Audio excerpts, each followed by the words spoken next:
Good morning and welcome to the Ohio State University's McNair Virtual Visit. We are so delighted that you are with us today. We have a number of housekeeping things that we want to begin with. This is being recorded. Your mic is muted and no video.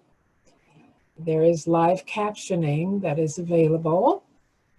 We ask that you use the Q&A feature. We have scheduled breaks for you. Of course, you can break whenever you need to, but we hope that you're going to hang in with us. And keep your confirmation email handy. You're going to need that because we will switch Zoom links and we'll tell you when we're going to do that. But for now, we want to make sure that you stay with us and keep our company for the next several hours. And so we'll start with a poll question.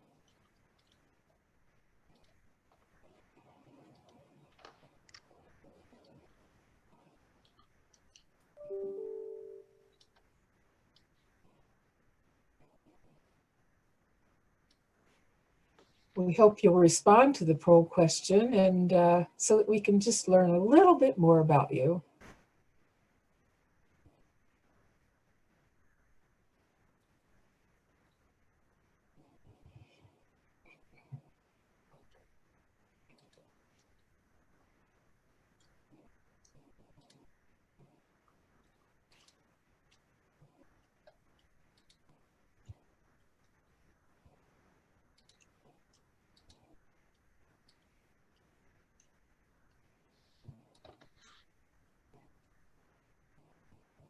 The results are 1860, we have 18%, 1865, we have 38%, 1870, we have 35%, 1875, we have 8%.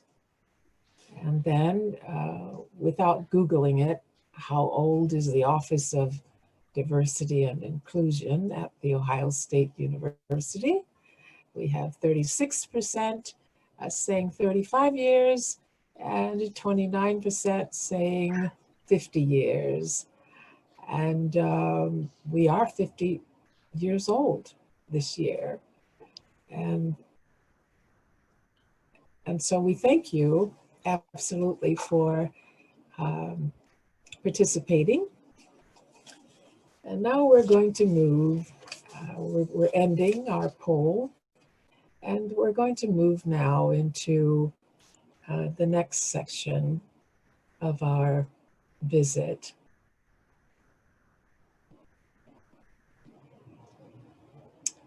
We have a staff in the Office of Diversity and Inclusion, Administration Special Programs. We've been delighted to work on this virtual visit for a couple of months now. And on your screen, you see many smiles, and that's how we feel about being here. Miss Jackie Lipscomb is our Assistant Director. Mr. Colby Taylor is our Program Manager.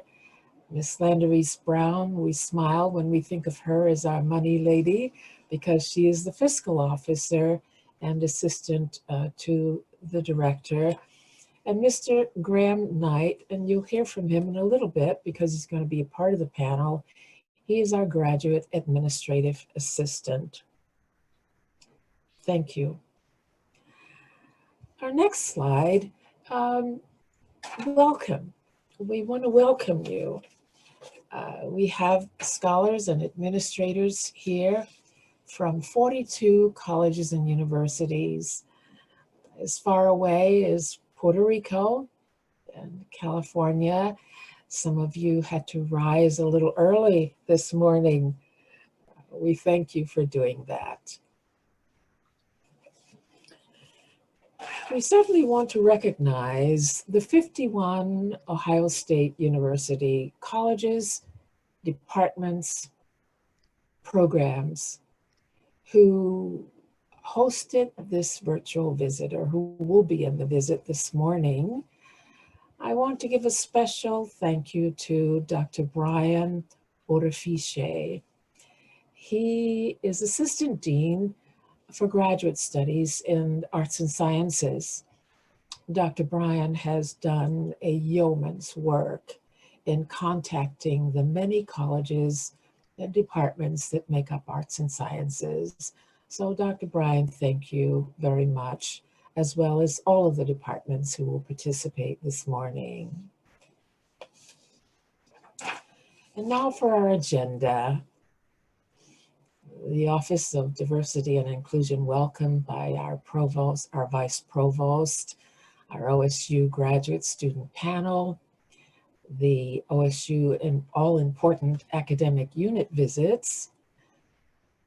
At the same time, our McNair directors and administrators will be in a roundtable.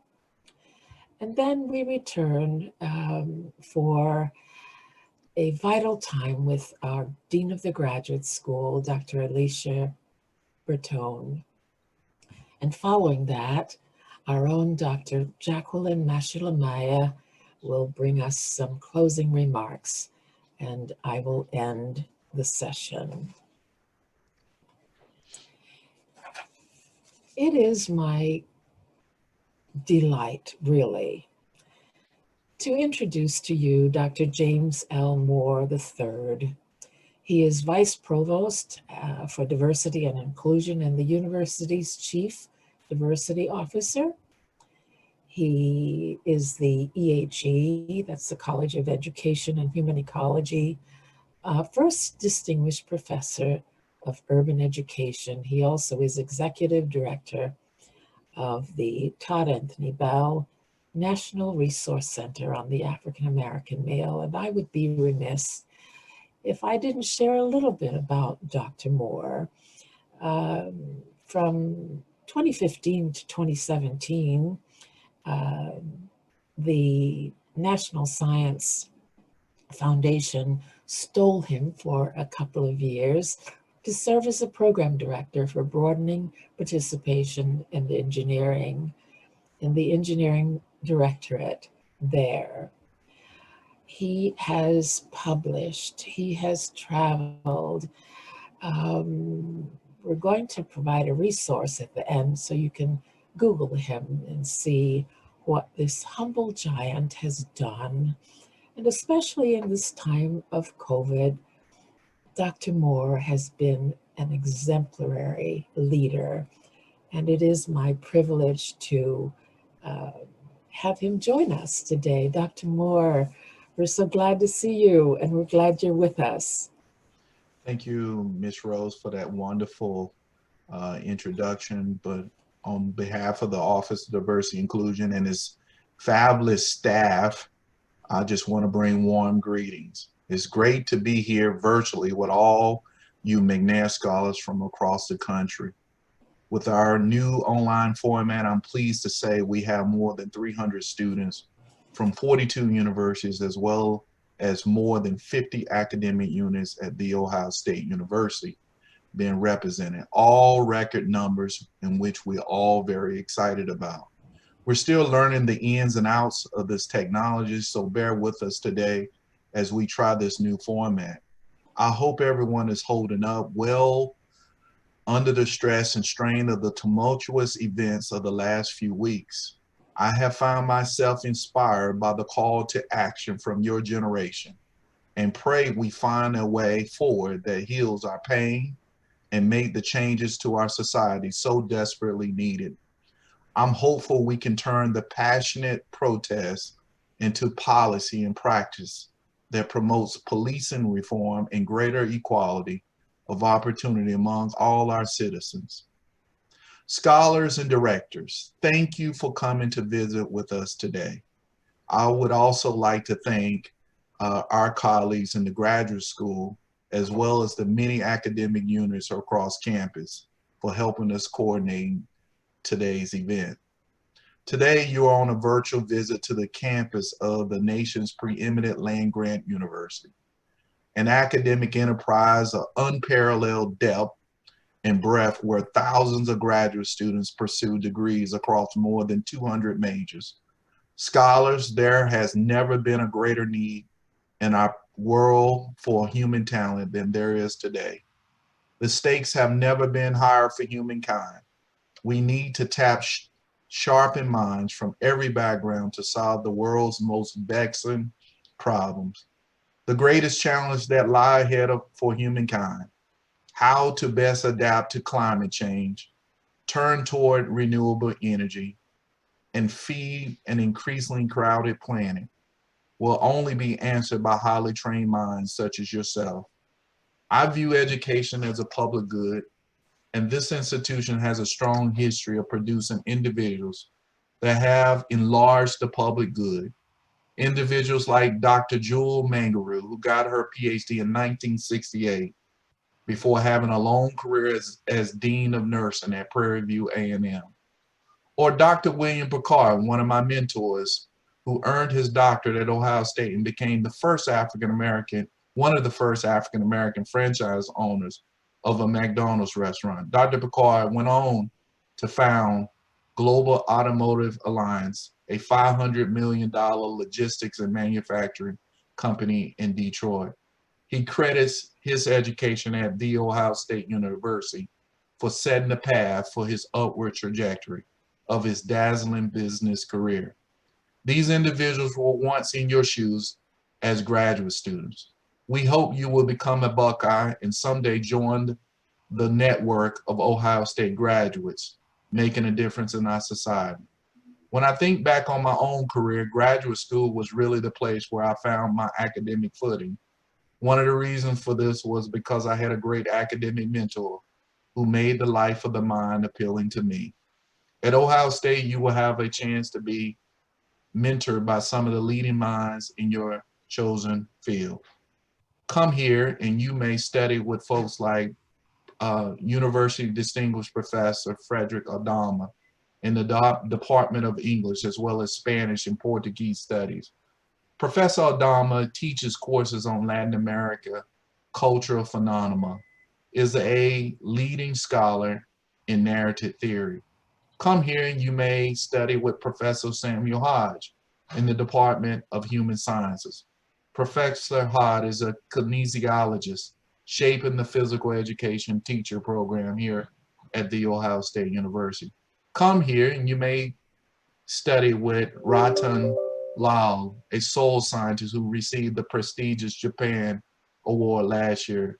He's conducting pioneer research in no-till agriculture that is softening the impact of climate change. We have great faculty who are always looking for more bright students like yourself. We hope you will become a Buckeye and bring your academic passion and bold dreams to our campus. Soon you will hear from a distinguished panel of graduate students who until very recently were in your shoes. I ask you to listen carefully to what they have to say and not be shy in asking them whatever questions come to mind. Trace this university back to its very foundation in 1870, and you will find it start with Abraham Lincoln picking up a pen and signing the Morrill Act into law in 1862. Despite your physical distance from one another, I hope you will sense the great excitement we have for you to join this great lineage and become a Buckeye. Choose Ohio State, and you are choosing to join world-class faculty from around the world and accomplished students like yourself at an educational institution that is second to none. We think you will find Ohio State to be the perfect size, small enough for you to make an impact, but big enough for your dreams to come to pass. Thank you, and go Bucks. I'll now pass the baton along to my dear colleague, Mr. Colby Taylor, who will moderate our distinguished panel discussion. Colby, take it away.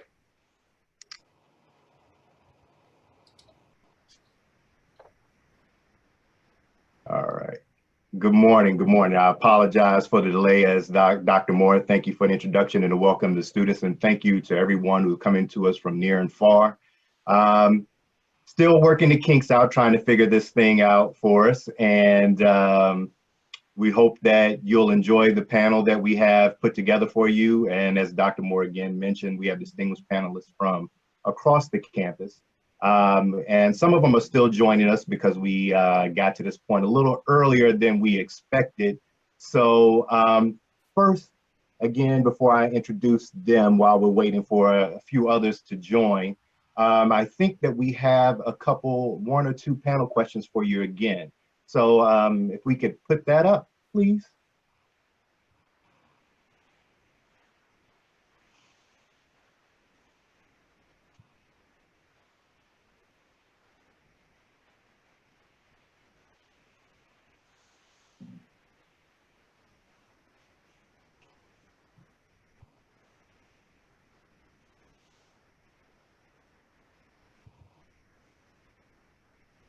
While we wait, currently we have quite a few students on, and we are very excited to have you here with us.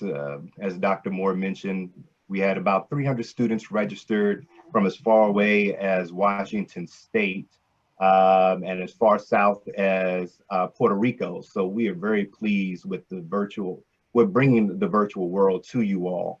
Hopefully this will be everything that you expect and more.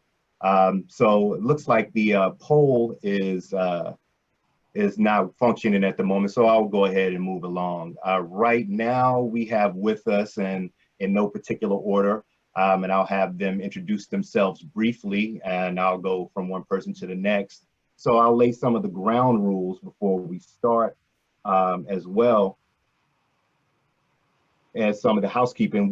Since we only have about an hour, and I'm sure all of you students who are participating have tons of questions, we'll allow about 1 to 2 minutes per panelist to answer the questions that we have available. And then toward the end, we'll turn it over to you. And the bottom of you can see the Q&A function that's available to you. Please place your questions there, and we'll be monitoring that and try to get to your questions as soon as we can. And of course, we expect some repetition. So if we see any others that repeated itself, or if your question has been answered, just please strike your question if you can do that. So now we had a few more students join us. So I'll start with a general question, with general introduction. So we'll start with our GA, Mr. Graham Knight. If you can say hello to everyone, introduce yourself, where you come from originally, like your home state, and just general information. Yeah, of course. Morning, everyone. How are y'all? Clearly, I am not from the state of Ohio. I'm from South Carolina, so I saw we had a few Winthrop scholars. So I did both my bachelor's and my master's at the University of South Carolina, and came up to the Ohio State University in August of 2017. I am currently a fourth-year PhD candidate in the Higher Education and Student Affairs program here. And so if everything goes according to plan, I should have one more year until I have to actually go get a real job. So don't hesitate to ask any questions. And that's why you're here, right, Graham, to build those skills and enter into the job market and be successful. And we're all sure that you'll do that Absolutely. very soon. So let's see who else we have here with us. We have Mr. DRC Neal, and I'll have him introduce himself and answer those same questions. DRC? You're on mute. Yeah, there you go. Sorry about that. Hi, good morning, everyone. So yeah, my name is DRC. I am going to be a second-year PhD student in the Department of English, and I come here from Washington, D.C. I got my first master's in Roehampton University in London, England, in creative writing, and my second in rhetoric and an English specialization in digital humanities. And yeah, I'm happy to be here. Okay, thank you, DRC. And next we'll move on to Miss Brianna Brownlow. If you could introduce yourself and answer those same questions. Sure. Good morning, everyone. So my name is Brianna Brownlow. I'm a fifth-year PhD candidate in clinical psychology. That's new. I had to think about how many years it's been. On my way out. And originally from Louisville, Kentucky, moved here from Atlanta, Georgia, did my undergraduate studies at Spelman College. Yeah, and so I am a clinical student, so I'm currently doing clinical rounds and will be applying to internship in the fall, actually, and we'll be out of here in the spring. Congratulations in advance. We look forward to you entering the job market along with Graham very soon. I'm sure you'll do us proud as well. Next, we have Mr. Miguel Lopez. If you could introduce yourself and answer those same questions, sir. Hello, everybody. Can everybody hear me okay? Yes. Okay, great. My name is Miguel Lopez. I am beginning my 5th year PhD candidate in the Biomedical Sciences graduate program that's located in the College of Medicine. I am a protein engineer and biochemist by trade, and I study, I basically develop novel therapeutics right now in the context of muscular dystrophy. I graduated with my Bachelor's of Science in Microbiology and a Bachelor's of Arts in Spanish Linguistics from The Ohio State University in 2009.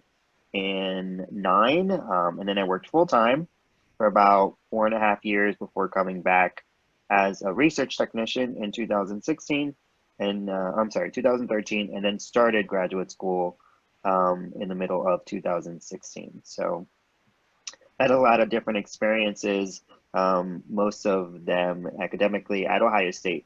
So I'm very well versed and experienced with the culture here at Ohio State. Thank you, Miguel. And you have a very interesting story, and that you came back and are considered, in quotes, a non-traditional student. And I'm wondering how many non-traditional students that we have out here who are viewing it, the program today and participating. So I'm sure some questions may come up about that and about your transition as well. So now we'll move on to Ms. Aviva Neff. From what I understand, she is a former McNair scholar. No, I thought you were a McNair sorry. scholar. Okay. My apologies. I assumed wrong. You have a connection to McNair. I do. But I'll let you go ahead and introduce yourself. I'm sorry. Thank you. No, please don't apologize. I feel like a McNair scholar because my mom is a McNair director and she's actually on this call. And I can't see her on the screens, but I know you're out there. Hi, Mom. Hi, everybody. Good morning. My name is Aviva Neff. I'm a 5th year PhD candidate, like so many of my other peers on this panel, and I'm in the Department of Theater. I'm from Ypsilanti, Michigan originally. I did my undergraduate work at the College of Worcester, which is it's very close by to the Ohio State University, where I studied US history and theater. And like DRC, I did my master's work in London as well. So we got to talk, that's very exciting. And I attended Goldsmiths College, where I studied applied theater. Great. Thank you, Aviva. It looks like we're still waiting on a couple of other students to join, but we won't let that slow us down. If they can just, hopefully they'll alert me when they join, and we'll be able to introduce them as well. But we'll move on with those who we have present. Who we have left is Mr. Rolando Rubalcava and Ms. Yvonne Turner-Byfield. So they may be joining us shortly. Again, we were supposed to start this at 9:30, so they may be joining us or closer to that time. So my apologies for that. So we'll start with what I call, a softball question, and any of you can jump in and answer it at any point. Again, keep it within, 60 seconds to 120 seconds so that we can answer some of the questions that I see popping up now. And the first question that I have for you all is, what was an eye-opening? Well, I guess the first question is, what made you decide to come to The Ohio State University from your respective hometowns and undergraduate experiences? What was the driving force for you to join us here? Anyone? So if I can start, I was gonna say, so I guess like Miguel, I'm also a non-traditional student in that I took a break from higher education for about 10 years because I did my original master's in 2009. And I was working in DC. I had a job with the federal government. I worked for the Secretary of the Interior. And basically, I decided, you know, I had turned 30 and I was like, is this it? Is this the career? And, you know, after multitude of different things, including the 2016 election, that was a hard no. And so I basically was like, you know, I think I want to go back and try to do this one last time. I had applied for a number of doctoral programs in 2017 and didn't get anything. And so I basically was like, I'll do this one more time. And when I did it a second time around after finishing at Maryland, I ended up with 6 offers. And basically, what was the defining feature for me was it was like a combination of the cost of living, because all the other offers I had were in major cities like Minneapolis, which I'm super thankful I didn't take that offer now, but Minneapolis was one of them. And, you know, Chicago was another. I had 2 in Chicago and 1 in DC, and they were all super expensive places to live. So the cost of living was definitely a huge factor, because as a person with over 6 figures in student loans, I was like, the only way I'm doing this is if I don't have to pay any more money out of pocket. And Ohio was very generous in their offer, alongside the presidential fellowship really was the pushing edge for me, because when they told me that I had an offer but also had a fellowship attached to it that would allow me to focus on my work and not have to teach, even as they increased my stipend, that was pretty much the cherry on the sundae. Even though I will say, in full transparency, OSU's offer was the lowest monetarily. It was basically a rubrics for me to basically kind of decide, you know, is the lower cost of living alongside the fact that OSU has the #1 rhetoric school in the United States. And literally all of my English professors popped out of the woodwork after 15 years of not hearing from them to flood my DMs with go to Ohio, because it is literally the best. So it was a fairly easy decision, but, you know, that in conjunction with the fellowship and the class of people who work here made it very easy. If we can pause for a moment, I overlooked it, my mistake. Mr. Rolando Rubalcava has joined us, and I'll have him introduce himself and the questions, if you didn't hear it before, where you're coming from, and a little bit about yourself and what made you choose The Ohio State University. And we'll go ahead and let Rolando introduce himself, and then we'll jump back to everyone else. So, Rolando? Hey everyone, sorry I'm late. I clicked on the wrong link. It was a little strange, but I'm here now, and I'm glad I'm here with you guys. So yeah, my name is Rolando Rubalcava. I'm a soon-to-be third-year grad student in the English department at OSU, working on my PhD with a specialization in medical humanities. If anyone wants to talk about that, I'd be happy to. So I'm originally from Los Angeles, California. Moving to Ohio was quite a big shift. I got my MA in English at Cal State Northridge. And what made me pick Ohio was actually a combination of things. One specifically was that I studied graphic narratives, so comics, graphic novels, etc. And Ohio State is home to the Bailey Island Museum. And if you guys are students at Ohio State and haven't seen it yet, I strongly encourage you to visit it, because it is like a sacred institution here. I came here in 2018, and I've been working with some really great people. And I think the thing that was really great about coming here was that the advisors that I have been nothing but supportive and helped shape my trajectory in a way that I'm really happy with and comfortable with. So if that is something that you'd like to learn more about, I'd be happy to answer any questions about that. All right, anyone else, feel free to jump in.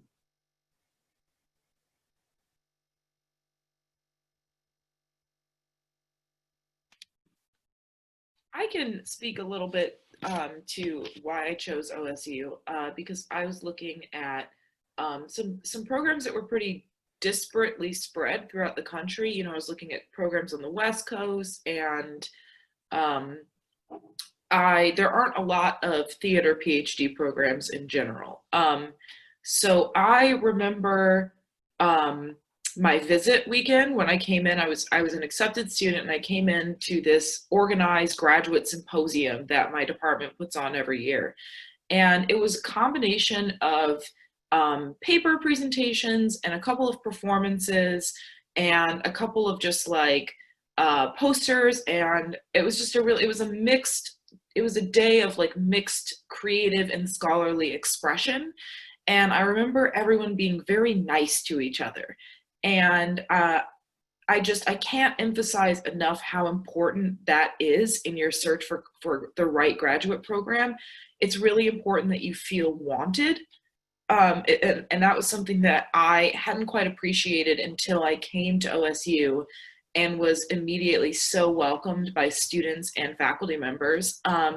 And my current advisor, I remember meeting her, and I remember speaking up during one of the Q&A sessions. And I remember, like, as I was speaking, looking around the room and seeing this woman like nodding along with what I was saying. And, you know, I had no idea that she was going to end up the chair of my doctoral committee.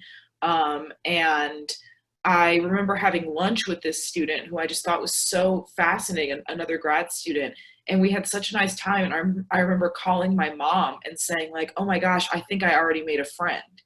And I was on the phone with that person yesterday. He's getting ready to defend his dissertation, and I'm going to edit an article for him today. And I had already made a friend. Do you know what I mean? So I don't know, I guess, obviously cost of living, yes. Resources available to you on campus, yes. These are all really important things, but don't discount the sort of welcome factor, and don't discount looking for a department that makes you feel embraced and supported and like you can be a part of that community. And that was ultimately the deciding factor for me when I chose The Ohio State University. I could see myself as a member of our small community, and I was right. It's been great. So yeah. Great, thank you. Brianna?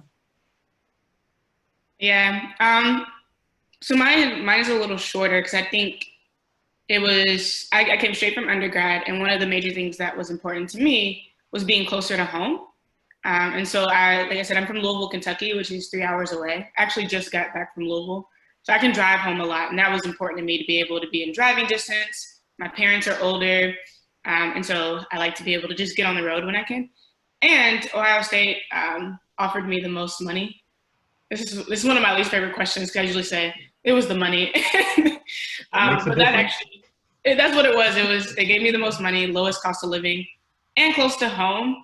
And at the time when I came in, I had 2 advisors, one of which, when I was interviewing, also studied music. And my thesis when I was in undergrad was related to music. And I had no idea that this was the person that I was citing a lot in that same thesis. So it felt like kind of a full circle moment. And so I was interested in the opportunity of working with 2 advisors. If we talk about advisors later, I can talk more about that, because I think I've had an interesting experience with that. But that initially was something that also was appealing to coming to Ohio State for me. So yeah. Wonderful. Did everyone get an opportunity to respond before I move on? I think so. Okay. Yes. Oh, Graham, did I skip you? I'm sorry. Yeah, it's okay. So in terms of why Ohio State, so my program studies colleges, universities. It's higher education and student affairs. And I came here out of a master's program studying the same thing. And to me, there was a very different process between choosing a master's program and choosing a PhD program. And so since I'm here for my PhD, I will speak to that specifically.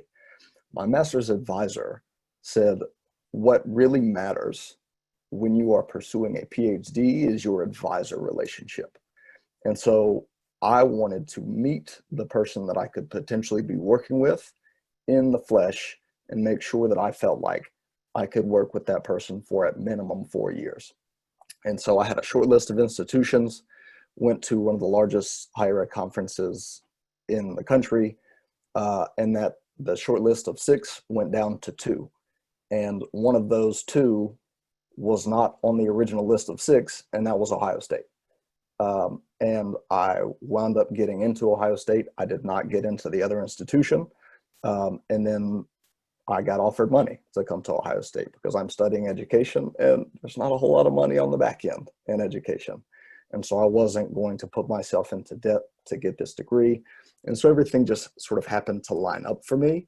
But again, for those pursuing a PhD program, yes, we'd love to have you here at Ohio State, and I could go on about the advantages that the institution has for you. But person to person, you need to find the advisor if you're pursuing a PhD that you really click with, because that advisor will do a whole lot more for you than the institution, sort of generally speaking. We did have a question come in from Jason, and we definitely want to respond to that because it kind of fits into what Graham and Brianna were talking about with regard to the experience in the classroom. Aviva had mentioned your advisor relationships. And one of the questions kind of folds into it. So I'll actually throw it in. The question that Jason had was, what opportunities have you had for interdisciplinary research, internships, and other classroom experiences? So I think kind of that involves your relationship with your advisor and how they're advising you. So if someone wants to respond to that, feel free to hop in, and maybe if I can get like 2 or 3 of you to respond to that question would be great.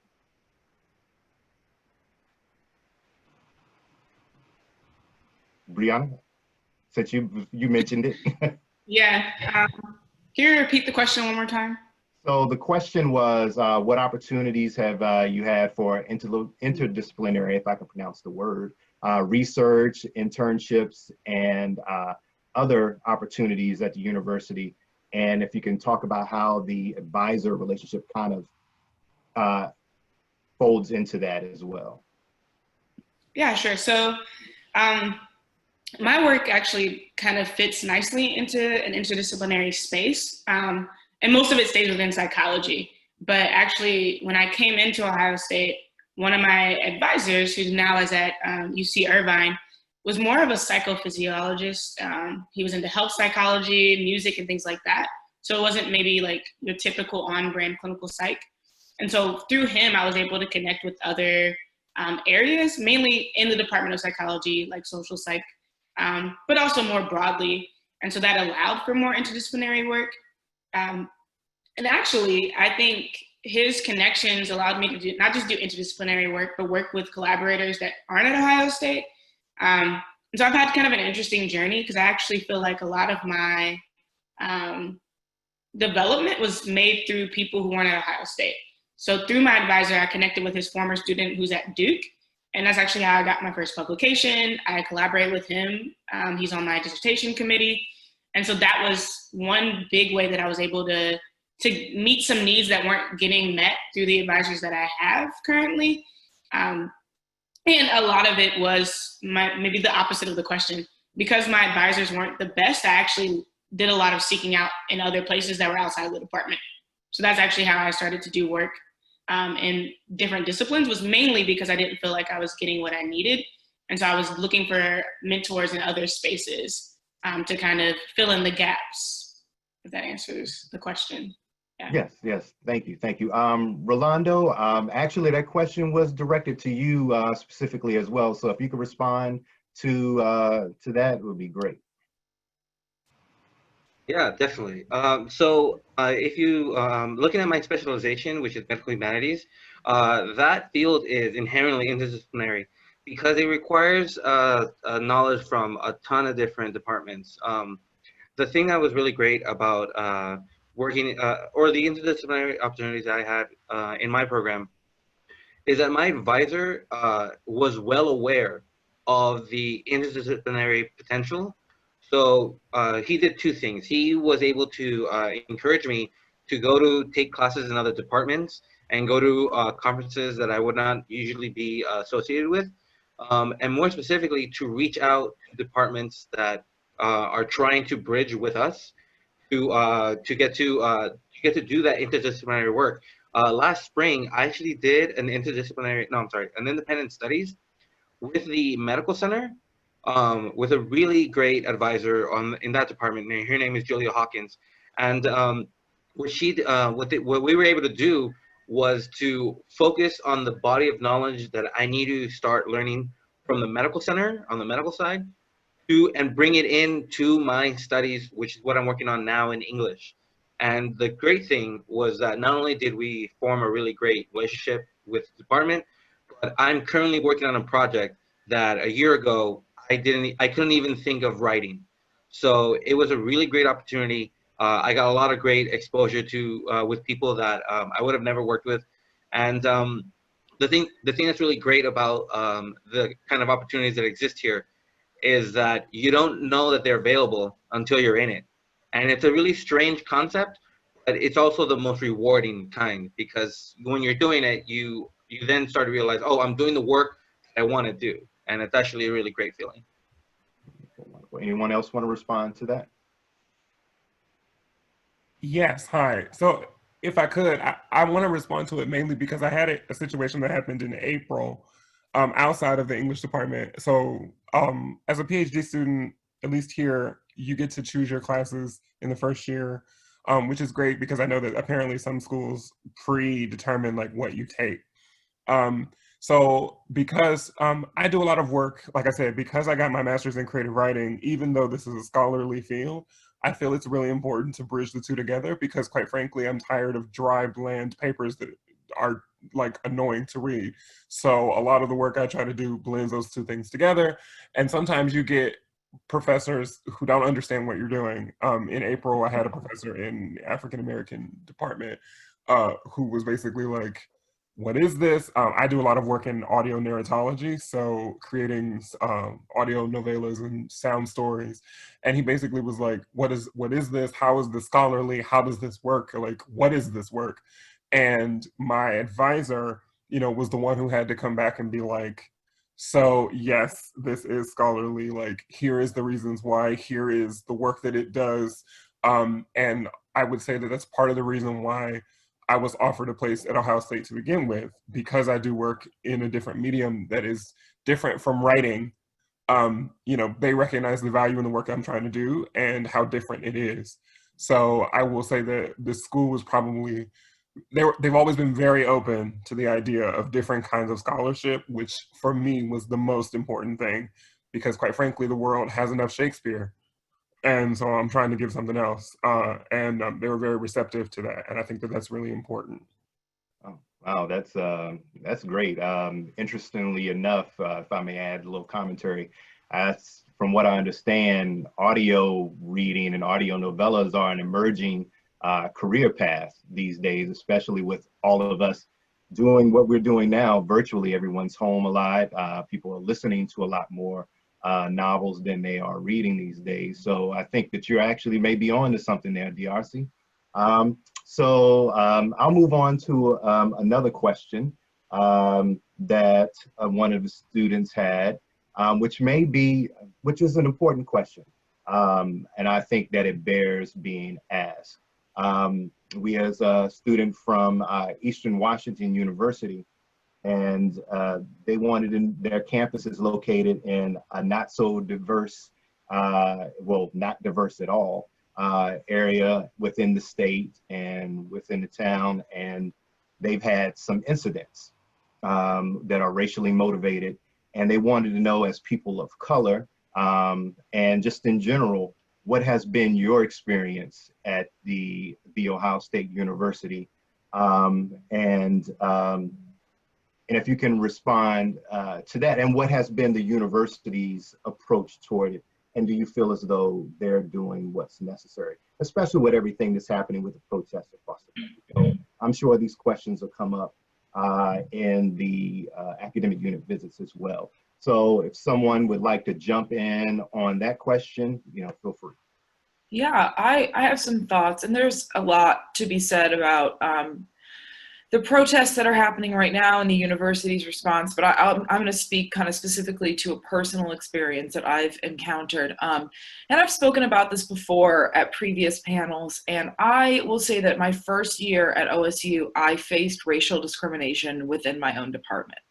My first year, I received our teaching assignments, and immediately, well, unfortunately, a colleague of mine began saying that I was receiving special treatment based on my racial identity.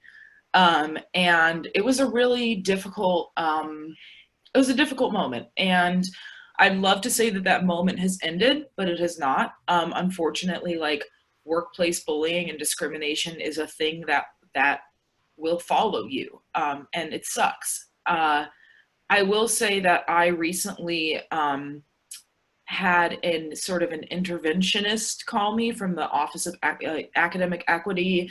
Please help me out with the official name, but Academic Equity and Okay, so what you're talking about is the bias response. Not BART. No, it was not BART. Okay. It was a different office. Sorry, I'm Okay. flubbing that one. But I will say that the person I spoke with was extremely supportive and extremely responsive, and I felt that the situation was handled with a lot of empathy and a lot of care. And the person I spoke with not only listened to me and helped me talk through what was happening and documented it, but she also helped me come up with a plan for how to move forward. Yes, the Office of Institutional Equity. Someone just messaged me. Thank you. Okay. Thank you. I felt very supported not only by that particular office, but also by the faculty within my department who I spoke with. And this is not to cast the Ohio State University in a bad light. This is to say that this sort of stuff does happen, but what matters is how the people who support you in your department, what matters is how they respond. And I will say that when I started speaking with my advisor about it, when I started speaking with other faculty members, the response was immediate, it was decisive, and it was there was no debate surrounding it. So yes, it's been difficult. Yes, it might happen to you, but I will say that there are systems in place at this university that will help you. And I feel that I have been able to move forward from a productive place over the past few years since that event occurred. And I'm really grateful to the people who have held my hand through it and kind of helped me through what's been going on. Thank you, Viva. Anyone else? Yes, I want to. Miguel, go ahead. So I think we all have plenty to say about this topic, and we all have our own individual experiences. And I think that for those of us that are experienced in predominantly white spaces and predominantly white institutions, it is, it's the same thing, right? There are going to be events and scenarios of microaggressions. There are, and I will say that Aviva is correct, there are institutional systems that have been put in place to address them. And I think individually, situations are going to be addressed to, to the best of their abilities, right? Within the context of their responsibility. But what I will say is that it's not unique to Ohio State at all. It's just kind of what it is to be a person of color in a predominantly white space. What I will say, and what has helped me, because I've experienced microaggressions and I've gone to Ohio State for all of my undergraduate career, so I know how the university has changed and how the community has changed around Ohio State. It's changed quite a bit. But what's helped me throughout this entire time is finding and identifying and really getting involved with student organizations that connect you with other students that share that same experience. Because oftentimes, especially in the STEM field, I'm one of the only ones here that are representing STEM fields. It is very secluded, and you are very often the only person of color, either within your lab, your department, your college. I mean, it can be very, very secluded. And it's good to meet others from other disciplines that you are able to support each other.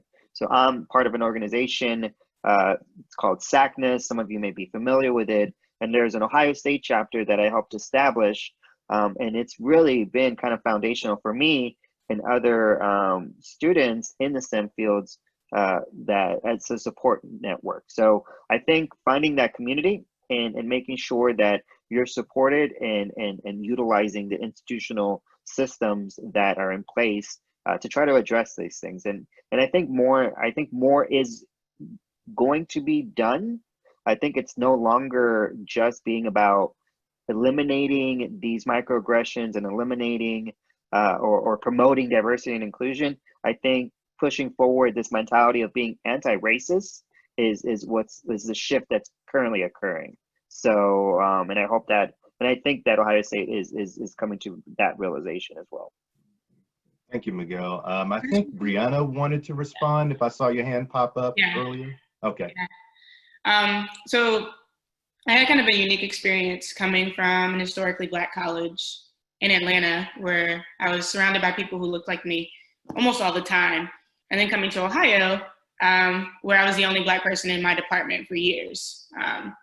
And so I've had a good amount of experiences, and I wanted to speak to something that hasn't been mentioned yet, but not just at Ohio State, but in the city of Columbus. So actually it was around my first year here, I got pulled over by the police actually in Westerville. And like it was 3 police cars that pulled me over with their guns out. And I ended up having to file a formal complaint. And they never told me what I was pulled over for. It turned out later it was failure to signal. And they thought that I was gonna run, and that it turned out they had targeted my car. It was this whole experience, and it actually informed my research, which focuses on how Black people, but marginalized groups in general, cope with these experiences.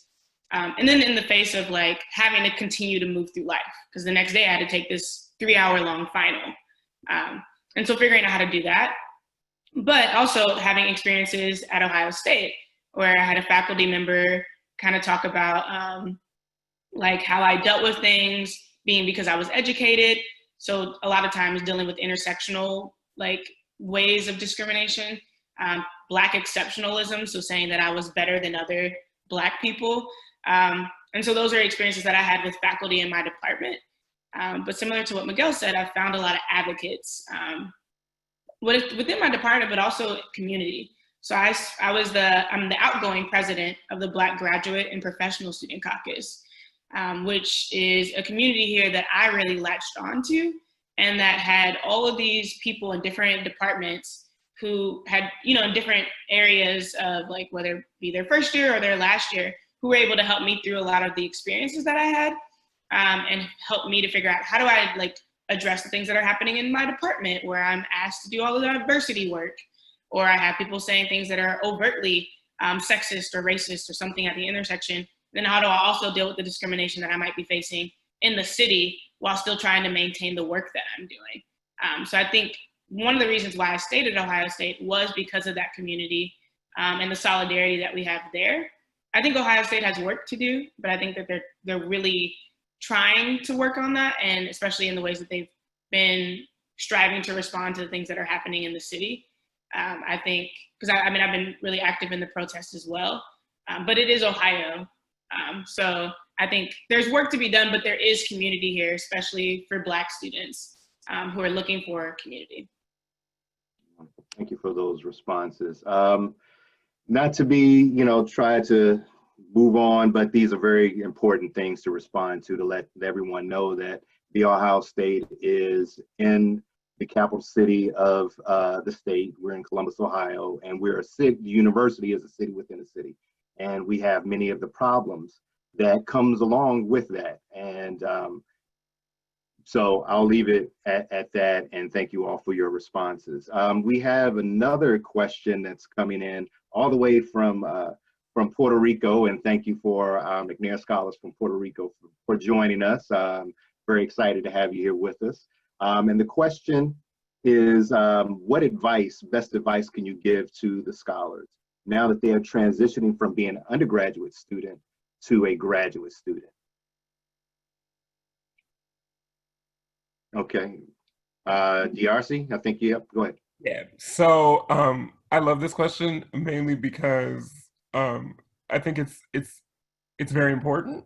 And I think the one piece of advice that I would give to anybody that's moving from undergrad to graduate is to find what you love, because that will sustain you like nothing else. I mean, like I said, I think a lot of times people come to grad school because they're not exactly sure, what they should be doing. They like research, they like a topic, but they're not really sure. And I think the purpose of, like, for example, the master's program, the way it was described to me, the best analogy that I ever heard was that undergraduate is a buffet at a restaurant, but a master's program, my teacher told me, you better love macaroni and cheese because that's all you're going to be eating for the next 2 years. And then a PhD program, you learn, you're going to have to learn about the semolina wheat that grows in an Italian village that makes the macaroni.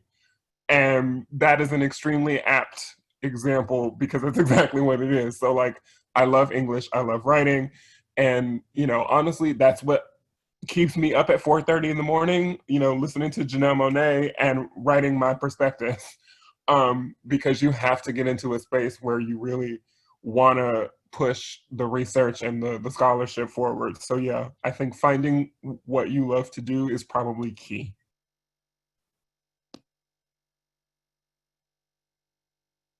Anyone else want to respond to that?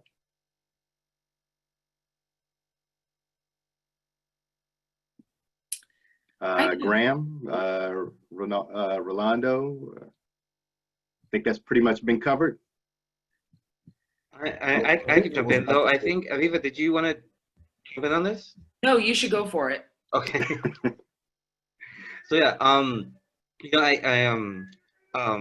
I actually really like this question as well, partly because it's a really good time to offer practical advice and like stuff on like the everyday. And the best advice that I can give when you're a grad student or transitioning from undergrad to grad is figuring out like a really good routine, like schedule. Because when you do that, it gets really easy to do all the work you need to do. Because one reality is that it's a lot of work. It's almost, it's very like, it's more that you're going to put more than 40 hours a week into your work every day. And it's something that can be laborious. It can be strenuous. Like a good routine is like a really good way to figure out how you're going to get through this. And by routine, I don't just mean how many hours you're going to spend in the library. I'm talking about when do you eat, when do you go to the gym, when do you see your friends. That stuff actually does make a difference. Like knowing that actually is very, very helpful. I know it's not as inspirational as it sounds, but it's actually a very important tool when you're in grad studies. So yeah. Can I add just one more bit of practical advice, just reminded by what Rolando said? I feel that when I was in undergrad, I did not take advantage of my community. And I mean that both in terms of what the university had to offer in terms of community building, but also the location in which I was living. And I am proud to say that I've like committed to doing stuff on OSU's campus, which sounds silly, but OSU offers such an incredible wealth of programming. I mean, Ta-Nehisi Coates was here last year. Angela Davis came my first year. There have been some incredible speakers, events, performances, musicians.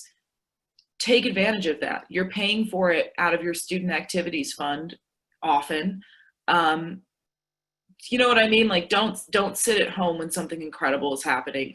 Same thing with Columbus. Columbus is a very vibrant city. Yes, it's a relatively smaller Midwestern city in comparison to like LA or New York or something, but there's so much to do here. I have loved being in Columbus over the summers. I have absolutely loved making friends who are not affiliated with my department. I have loved going out and enjoying our beautiful art museum. Unfortunately, this summer is obviously a little different for all of us, but it is true that Columbus has a free festival. What is it? Every weekend of the summer? Every week. Yeah, and it's true. And it's just, there really is so much to do. And I feel that my partner and I have really taken a lot of care to invest in the campus and in our neighborhood and in the city as a whole. And I think that's really enriched my experience and made this feel less like a temporary, oh, I'm just here to study for a few years, but more like I have a more intimate understanding of where I find myself. And therefore I feel a little bit more appreciative of what I'm doing, who I'm doing it for, a better connection with the undergrads who occupy this space. I mean, there's just really so much to take advantage of. And I feel that like that's been a really important part of my transition from an undergraduate mindset to a graduate and more professional mindset. Thank you. Thank you. Graham? Yeah, I think the best piece of advice that I could give is to be intentional in how you think about the process of your studies. For example, my advisor, so the PhD program in my field is 4 years post-master's.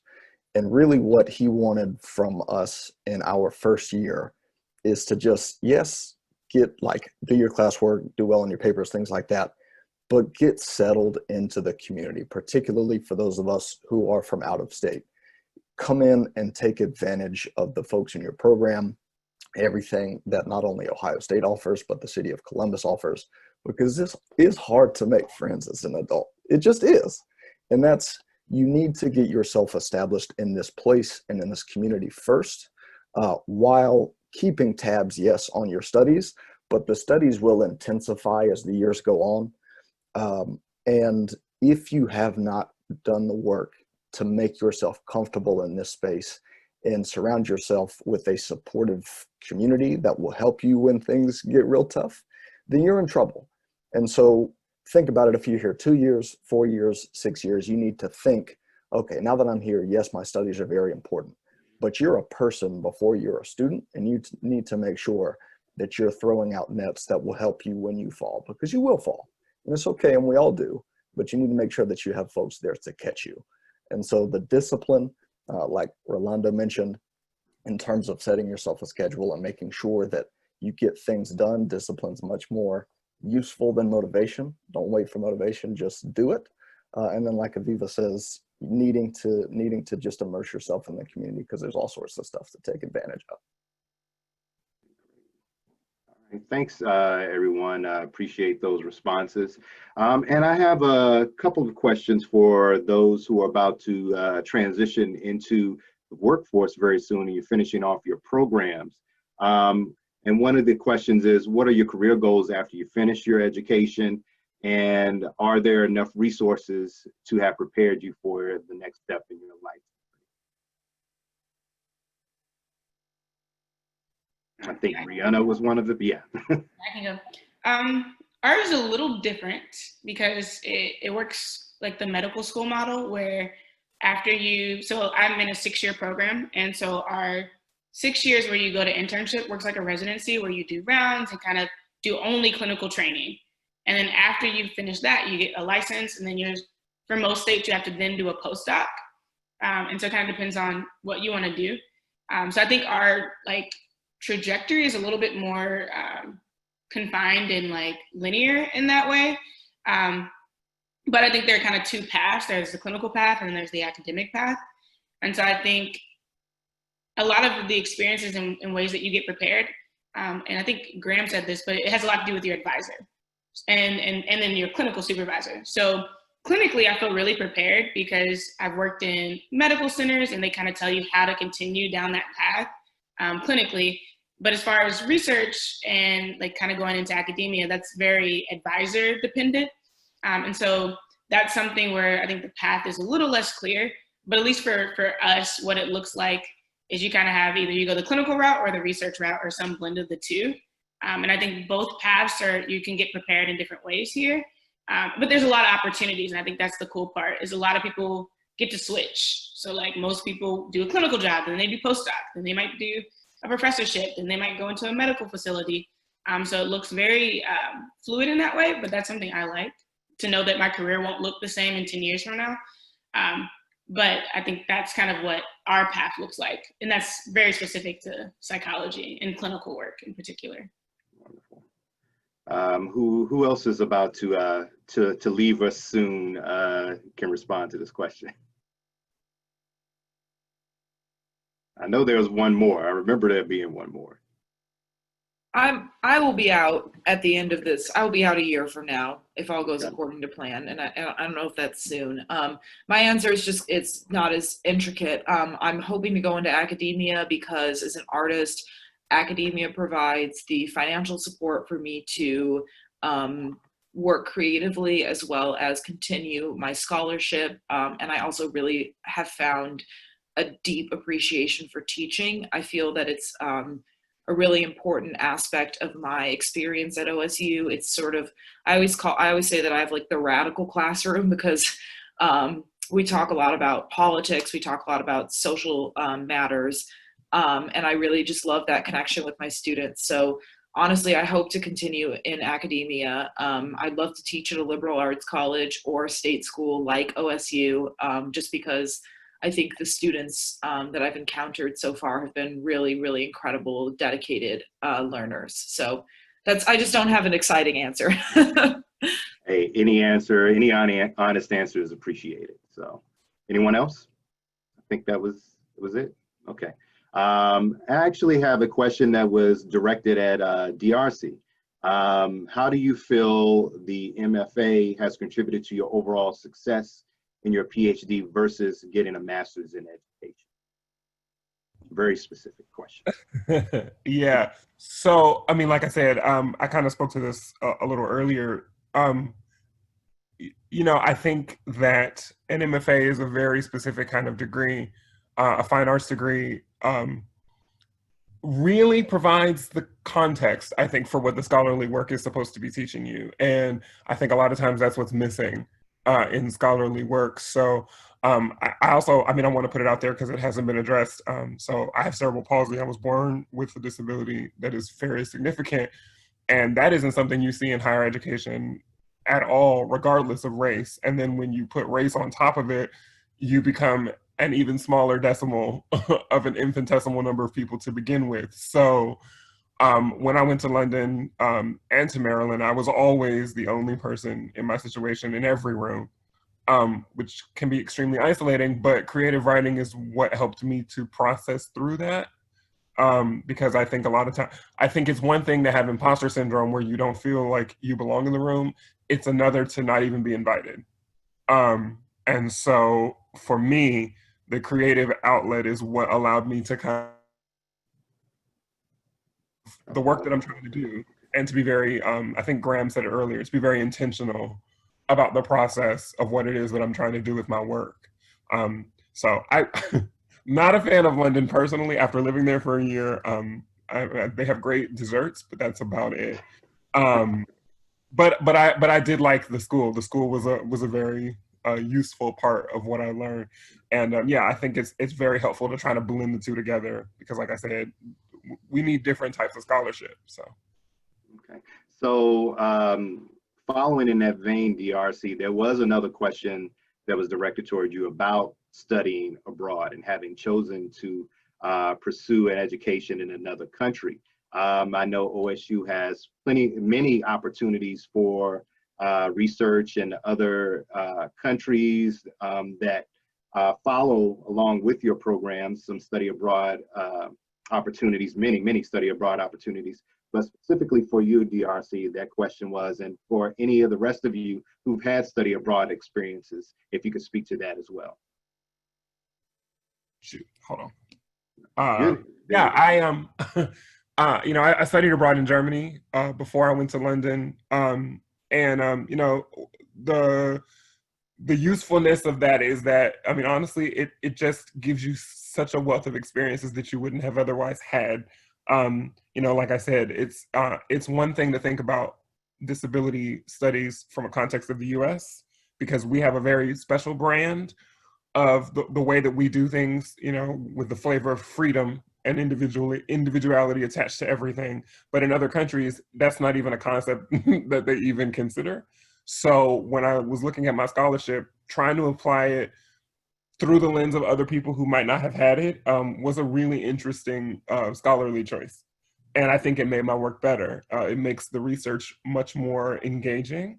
Yeah, I think I always tell people, like, if you have the opportunity to study abroad, take it, because, you know, it's too expensive to do it on your own. I mean, that's just the truth. But I mean, also, like I said, the amount of things that you can learn while doing it is just invaluable. So, I mean, I am at this point on my second passport, I'm low-key addicted to traveling. And So I really enjoy that kind of stuff, but I'm really grateful to be able to have blended all those things together in the work I do now. Okay. Anyone else had any study abroad experiences, either prior to or currently in your program? Anyone? I have. I'm trying not to overtalk, but so I apologize. But when I was in undergrad, I studied abroad in London. I did my master's in London. 2 years ago, I TA'd a course through OSU in London. Obviously, I'm a fan of the city. Yes to everything DRC said. I can't say it better than him. The one thing that I will add is that I went to London for my master's to study a field that was emergent, which means that it was just beginning, and it's a field that has not really taken root fully in the US as it has in the UK, and that field is applied theater. Sometimes we call that community engaged art, sometimes we call that theater for social change. It has a lot of different names, but in the UK it's sort of an institutionalized way of study. It's something that is recognized within academia in the United Kingdom, but not quite as widely here. So that I had a very concrete sort of reasoning for traveling to England and studying there for my master's. So that's something like that, you know, there's a direct reason to study abroad. I literally was researching something that was not supported by US institutions at the time. Now that the field is becoming more popular in the United States, I do have a little bit of a head start in that research because I went and did it where it has been sort of originating in academia, if that makes sense. So yes, study abroad, yes, because I mean, you know, we are all taught as a lot of us as Americans that our country is the center of the universe, and that's very fundamentally not true.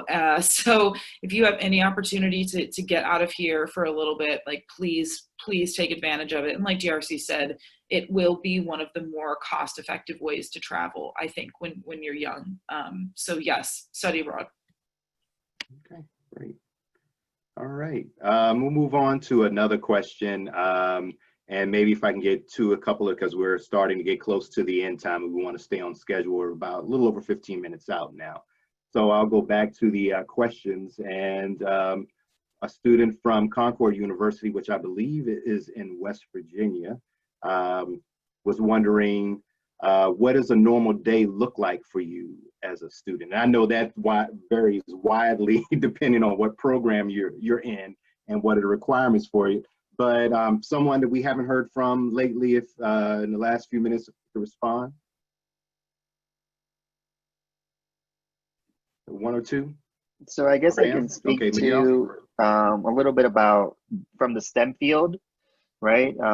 STEM fields obviously are very different also. So the day is going to look a little bit different if you study bioinformatics versus biochemistry, right? So my study and what I research is really based, it's a wet lab-based research that I do. So my day-to-day before the pandemic was in the morning, you get to the lab as early as you want. I usually get there between 8:30 and 9, and then you leave whenever your experiment is done, which is anywhere between like 5 and 10 o'clock at night. But it just really depends on what you're doing and what you're working on. A portion of that is also reading papers, writing, and trying to, just regular kind of administrative stuff. But for my particular field, for STEM fields that have a wet lab component, a large portion of your time is spent in the lab. And then the other parts of it are analyzing data, writing, and reading scientific literature. So that's kind of what my day looks like. At the beginning, though, like first and second years, a big chunk of it is taken up by classes. And that is also, again, dependent by the graduate program that you choose, that you select. But for the first year and second year, I would say half of my day roughly about half of my day was also classes, which reduced my in-lab time. So just that's kind of what your day-to-day looks like for a STEM type of discipline. Wonderful, thank you. Anyone else? No? Okay, we'll move on to another question as we're drawing near on time, and I'm going to go to one that I was hoping, well, I guess maybe that's already been answered because it's no longer here. Anyway, so another question came in. What are some of the challenges that PhD students face in Ohio? And it can be answered generally, specific to your schoolwork, financially, or environmentally. And I assume by environmental, I mean, I'm assuming that they mean like day-to-day life in Columbus and on the campus. So if I could, I just want to address this specifically, like I said, as a person who's a wheelchair user and also a person who does not drive. Coming here from Washington, D.C., where I had everything, to Columbus, where they have virtually nothing, has been a large transition. The short answer is it is possible to get around without a car. Is that easy? No. And so the university has sort of different types of things that they have available. They have a lot of different buses. They have a lot of different options. Ride sharing is actually very plentiful here, which, to be honest, I wasn't sure because I'm just being honest. But it is here, which is very useful. But I will say that, I mean, the city is very spread out. So a lot of people here drive. Particularly, I've had issues because apparently the city don't like sidewalks. It don't have a lot of sidewalks outside of main areas, which don't make any sense to me. So I have to roll in the street, which is really dangerous.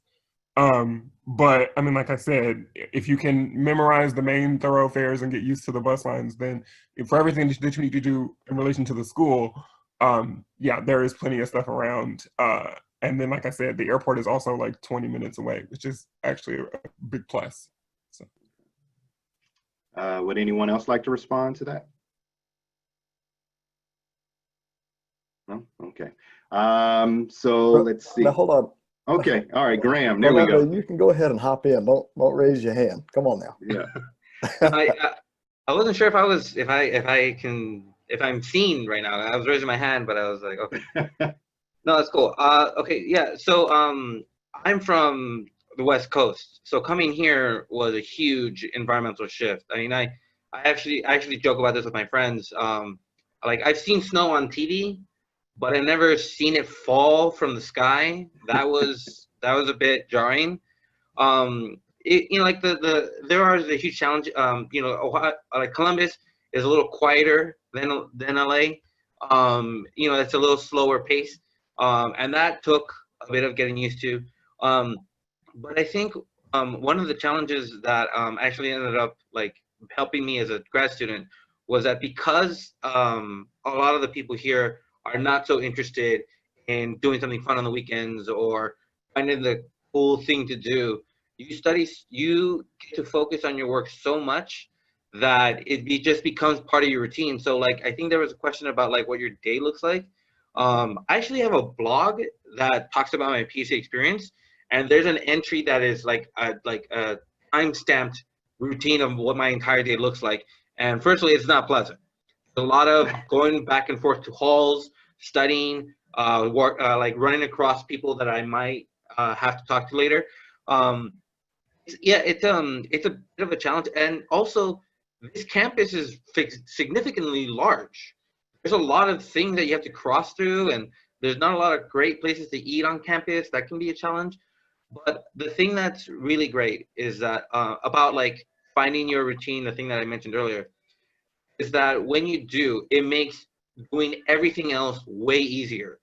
Getting to campus on time, meeting up with people, doing things that you feel are beneficial to your research. All of those things are gonna get a little easier the more you get into your routine and stuff.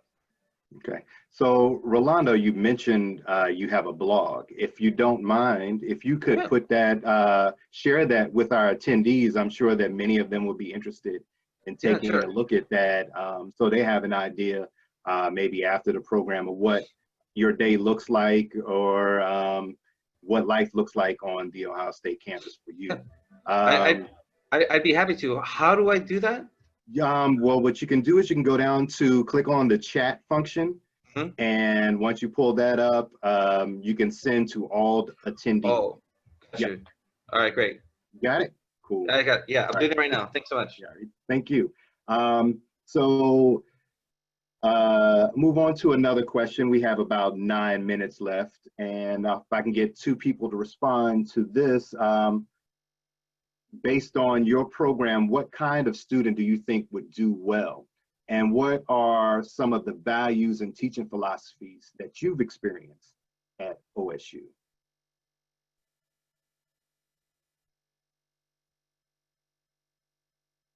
I can maybe respond to the first part of the question. Sure. I have to think about the second one. But as far as what kind of students do well in my program in particular, I actually answered another question similar to this, but really people who are self-starters. I think graduate school, the trajectory is very like self-defined. There aren't explicit deadlines beyond like the ones you have to like hit to be like not in difficulty, but a lot of the work is very much so about you being a self-starter and your own advocate. And so I think that's something that's worked really well in my program, are people who can like create their own deadlines, create their own structure, create their own accountability to kind of push themselves almost through the program. So I think that takes a lot of, and Graham kind of said this too, but discipline, but also internal motivation. Because a lot of times you're not getting a lot of affirmation as you go through this process until the very end. So I think a lot of the people who do really well are people who can kind of push themselves through, especially when you might be met with some resistance, but kind of have a clear guide of like where you want to go and how you plan to get there.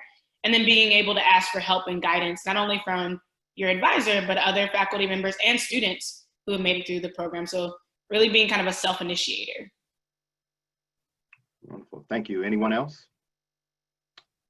So if you have an answer, just jump in real fast. Okay. I'm going to hop on to another question. I'm not sure, but I want to ask because I think it's a very important question that deals with transition and what life is like. So a student had a question about being a single parent. So if any of you are single parents and said they want to know how flexible is Ohio State with student housing options. Now, some of you can definitely answer the student housing options portion, but specifically if you are a single parent. Anyone a single parent? No? So we'll move on to the second part of the question. What are the student housing options like here at the university? DRC mentioned a little bit about that and living a little bit further away from the university and challenges with transportation. But if anyone else can speak to that, that would be great. I just want to quickly say that the cost of living in Columbus is incredible. It's very, very affordable, especially on a variety of stipends. And there's certain neighborhoods that I would recommend because I've lived in it and I've had good experience in them. Clintonville is good, in my opinion. Grandview is good, in my opinion. And those are both close to campus, but in an area that is primarily mostly professional, young professionals, and it tends to be a little bit quieter. Immediately adjacent to the university is where a lot of the undergraduates live. It can tend to be a little bit rowdier when they're in session, and I don't know when they're actually going to be coming back into session, but it does tend to get a little bit rowdier. But yes, very affordable on the stipend. When you say affordable, Miguel, what do you mean? Just to kind of give you an idea, a 2-bedroom apartment in Grandview, I was paying about $1,000 a month. So I was splitting it with a roommate. That's $500 a month. That to me is incredibly affordable for housing. I think Rolando agrees. I see you shaking your head, especially coming from the West Coast. Would anyone else like to respond to that? Okay, wonderful. I had another question about, let's see, student from Northern Colorado, and you're on a different time zone, so we definitely appreciate you waking up a little bit earlier to join us. The question was, did any of you think about taking a break? And if you did take a break, what was essential for recovering from former stages of school into higher education?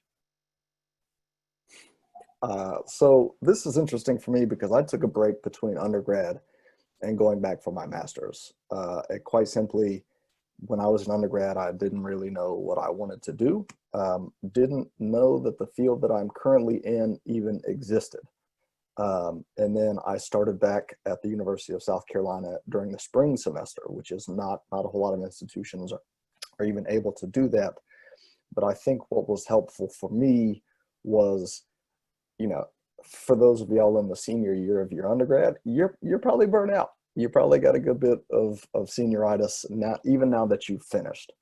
But I think the big part for me was making that mental leap to, okay, that's like the buffet is over. And now I'm about to sit down to this bowl of shrimp and grits because I'm from the South. I'm about to sit down to this bowl of shrimp and grits. And like, this is what I'm going to be about for the next 6 years. Because even though I was in a 2-year program, I knew that I wanted to go straight through and get the PhD because I was not necessarily interested in doing the middle level work that the master's would have prepared me for. And so I think it really comes down to once you shift that gear and decide, okay, I am in it, and this is what my next however many years are going to look like, then that really sets you up to hit the ground running in a way that you sort of lost your enthusiasm for undergraduate. Cool. Anyone else want to respond to that? I do just want to add really quickly, in defense for the middle work, I will say that I had a student, a university buddy at my last university who was like, why do I need a master's? Like, I'm gonna just jump directly from undergrad over to PhD. And he was very upset when the school didn't accept him. And I basically sat him down and I was like, because the way that people talk in academia, especially in the PhD level, is completely different than it is in undergrad. And that is what the master's degree, I think, is supposed to introduce you to, because the understanding is like, if people are talking to you and they say, yeah, this is just like Foucault, they're not going to explain what they mean. Like, they expect you to know that Foucault deals with power and structure and large. Uh-oh. Did we lose your DRC? Okay. Say again? Okay. Yeah, you're back. You're back. Go ahead. Finish yours. Oh, sorry. No problem.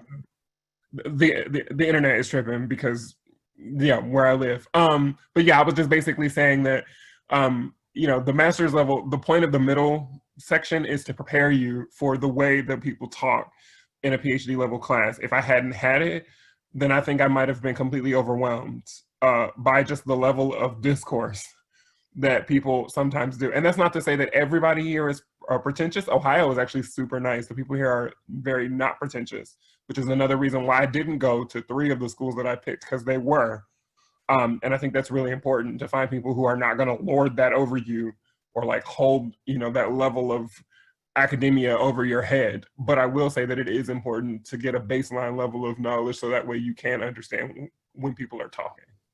Wonderful. Okay, so we have about 1 minute, 2 minutes. So this is gonna be like the lightning response for everybody. What is your funding like in your program? Are you at a TA? Is it a combination? And what does it look like? So if you can give me that in about 10 to 15 seconds each, it'd be great. So we'll start with DRC again. Okay, so yeah, I have the stipend, but I also work for the department as a graduate assistant. So it's a combination of the two, and I have a fellowship. Okay, Graham.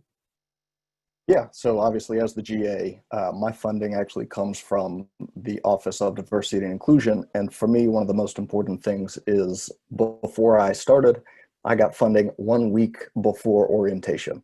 So if you go through all summer and you don't get funding, it might just come. Okay, Miguel?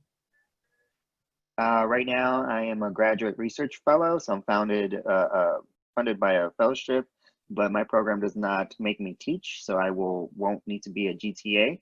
I'll just do GRA or GR fellowship. Okay, thanks. Brianna? Yeah, so my first year I was on fellowship, and then my dissertation year I'm on fellowship, which is the year I'm currently in. And those in-between years I taught. Wonderful. Rolando? Yeah, in my first year, I had a fellowship, so I didn't have to teach, but the fellowship, the stipend was not the easiest thing to live off of. In my second year, I taught and got a job as an editor for a magazine, and those two put together was a little bit more, so that made it comfortable. It was more work and more hours on my week, but it also made it way easier to just get through my day, so that was really helpful. Wonderful. Aviva? I've had university fellowships twice. I've been teaching. I was awarded a sesquicentennial scholarship, so that's been like a nice little padding. And then my advisor helps me find freelance jobs around Columbus if I want to make a little extra money on the side. Wonderful, wonderful. So surprisingly enough, we've made it to the end, a little extra time. We're right now at 10:31. I'm actually surprised myself, quite honestly. And I want to thank you all for giving us and our attendees your time out of your day. And I'm sure even in the summers, you're still very busy with research and everything else. So thank you, thank you, thank you. We definitely appreciate you all for this.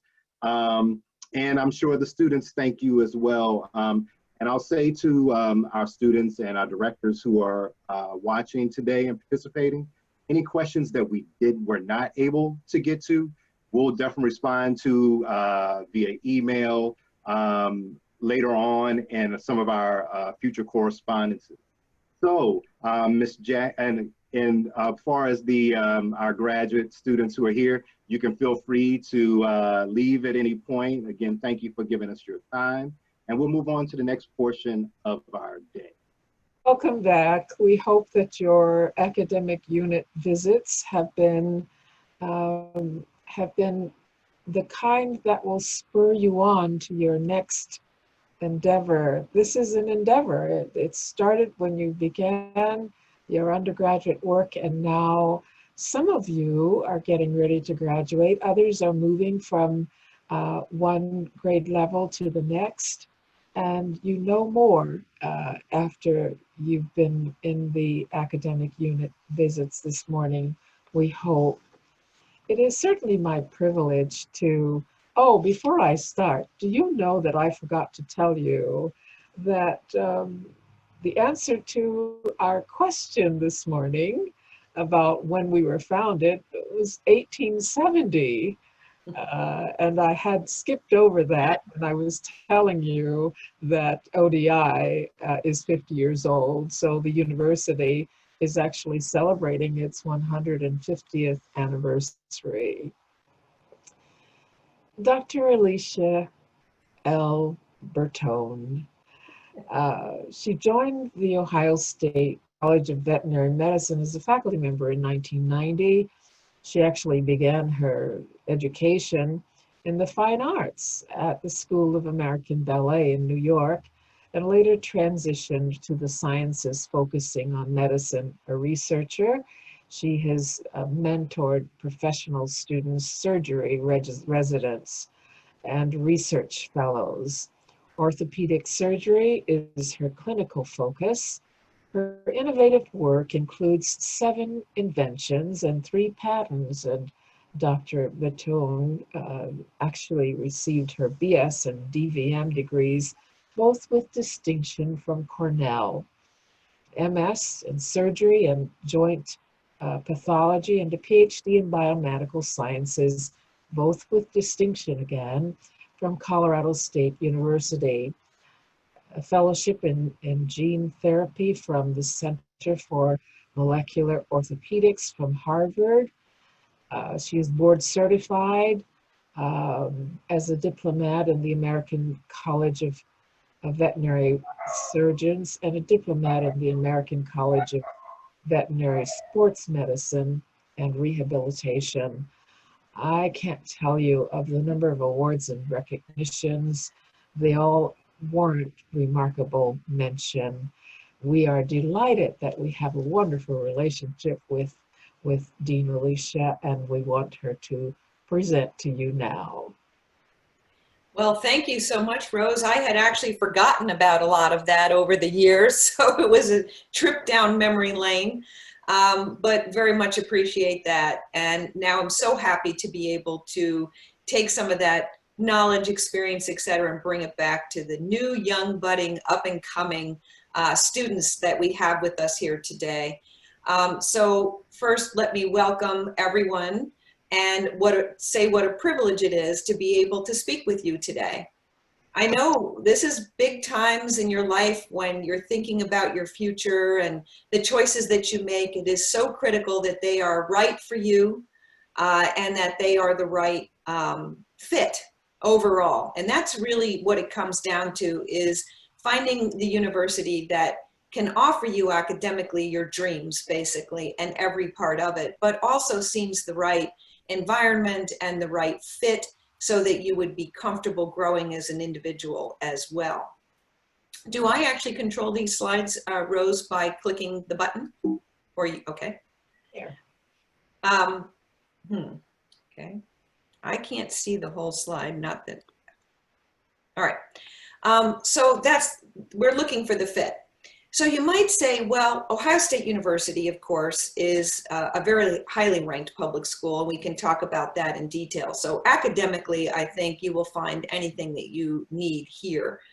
And we are very large. So if you look at Ohio State has over 11,000 graduate students, which is larger than many universities in total.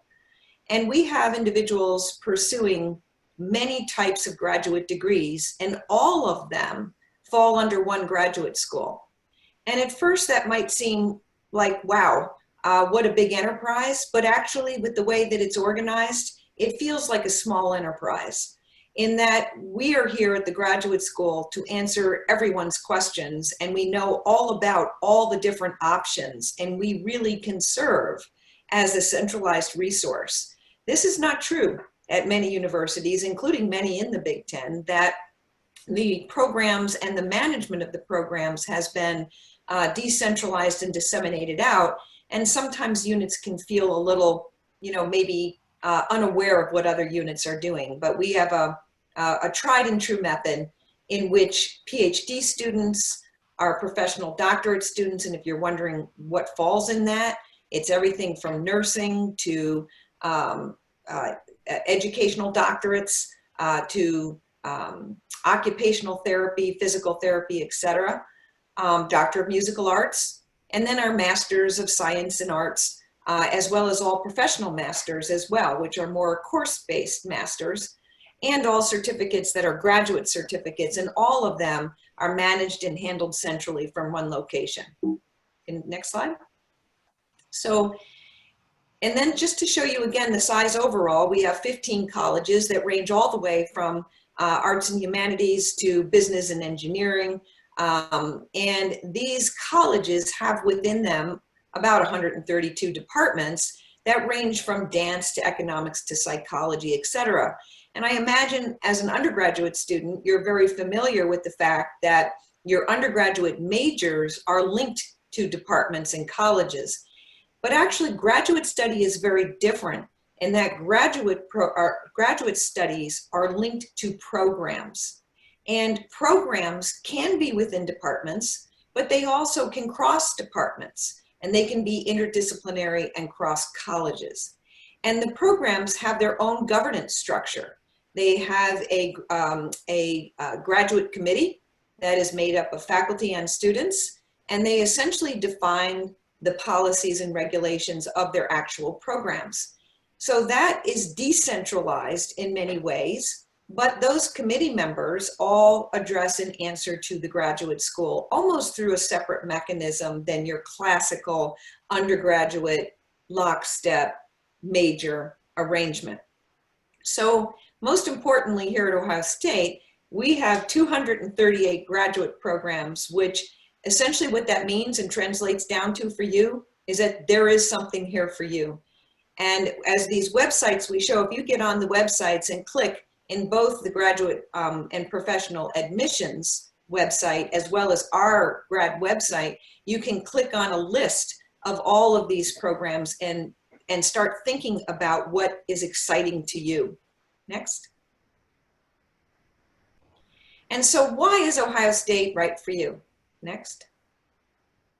First of all, because diversity is one of our key initiatives here at Ohio State. I think you probably have a good feel for that by now in just what you've done so far today. But the goal, we understand, is a feeling of belonging and feeling comfortable here and feeling like there is a cohort, a group of students that would be in similar situations to you that you can relate to, become friends with, and be comfortable with. And I think that Ohio State, again, partly due to our size, when you look at the numbers of students across the board that represent diversity within their programs, it's very large. And the Office of Diversity and Inclusion, ODI, has done a tremendous job at pulling those teams together in the forms of clubs and fairs, receptions, et cetera, so that hopefully we can provide that feeling of belonging. And I've just listed here the different things that are relevant. In each one of those, by the way, are very big and engaged organizations. They're not just a small room somewhere. These are very large organizations in terms of the Kirwan Institute, our offices, et cetera. And the graduate school itself has really built out our diversity unit in that we have an assistant dean. You've already met her, Carolyn Morales, and her complete team that are there to help with graduate specific issues and are always looking for ways to interact and communicate with our students. Next. And here's just some of the things that you may have already heard about today, but if not, this is a resource for you to go back and look at in more detail. We have a very strong summer research opportunity program that is run by Dr. Morales and her team. And they also lead to OSMER fellowships in terms of being eligibility criteria. And McNair Scholars, which of course this group is particularly of, is also eligible for our OSMER fellowships. And I will talk a little bit more about that as we go down the line here. But look at some of the things here that are very specific, such as the fall virtual recruitment program, boot camps, other partnerships that we have with graduate and professional fairs, recruitment fairs, et cetera. These are all available, very active, and you'll find them on websites, et cetera. Next. So specifically within the graduate school, some of our initiatives that center around inclusive excellence and enhancing the academic excellence of our graduate programs across the board, as well as improving and assisting with getting underrepresented minorities and others into these programs and engaged with these programs. We have Carolyn's team that can be very helpful in this process of how to actually get it done. Next. So another element that I want to make sure is upfront and discussed, and at least I can encourage that to let you know that we are very active on working on, is of course strategies at Ohio State here to address institutional racism, which is certainly upfront, central, active today, right now. And one thing I will say is that at Ohio State, you will be right in it. And what I mean is at any level you wish to be, all the way from not in it to being fully engaged. And one of the things that I'll bring up again in a minute is the fact that we do live in a large city here. And if you look at Ohio State and where we sit with about 150,000 people that eventually, shortly here, will be coming back to campus on a regular basis, we are a little city within a city. And this provides the environment that you will know what is going on. You will feel it, you will understand it, you can be part of the solutions, you will be right up front and central here. And we are committed and dedicated to making a difference and producing action, not just words. And that is not only at the graduate school, it's at the entire university level. And here are just some examples of recently of what has been enacted in light of everything that has gone on nationally, as well as in the city of Columbus, as well as on our campus. And that is that the President Drake has created a citizens review board that includes the mayor and other leaders, as well as students, and that this is a review board that is looking at all activities and how can we do better, what are the challenges, what are the inputs, and to get our heads wrapped around the enormity of this complex problem. And it includes everything from disparities in healthcare as well. we have one of the largest medical centers here at Ohio State University, and has been very engaged in not only the COVID crisis, but also in healthcare, understanding healthcare and making advances in healthcare so that all can be served. The University Task Force was also created very recently, and this is a group obviously led by Vice Provost Moore and Tom Gregoire, who is the College of Social Work Dean, and this is going to be a trend-setting group that will lead the way into the future of how we deal with these issues on a large scale. And establishment of funds. President Drake has allocated $1 million for research specifically to address these issues of institutional racism, and how, as an educational unit, we can actually find answers to some of the questions and hopefully provide solutions through research on the topic. And as you know, there are many other avenues by which we are contributing to this. So I will say that by coming to Ohio State, you will be right in it, you will feel it, you will live it, and you will be part of the solution. Next. In terms of details, though, we have many programs, and you can get online both through our website and others to look at what programs are here, what specializations are here, what are research opportunities that are here, looking at our Office of Research websites and finding out specific projects that are already well funded, our institution and our location. Next. So next, you can go ask these questions. Do we offer what you want? Do we have it in more than one program? So therefore, could you do dual degrees? And I'll talk about that in a bit.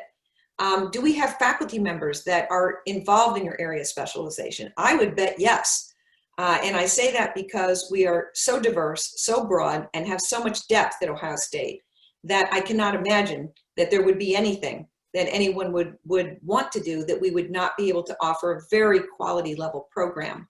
We are one of the most comprehensive programs nationally, and very proud of that. When everyone else was cutting back on programs, very proud on the fact that we resisted that at all levels and have maintained a very broad scope. Next. So here's some websites, mark these down. These are the ones you can get to help answer these questions. Next.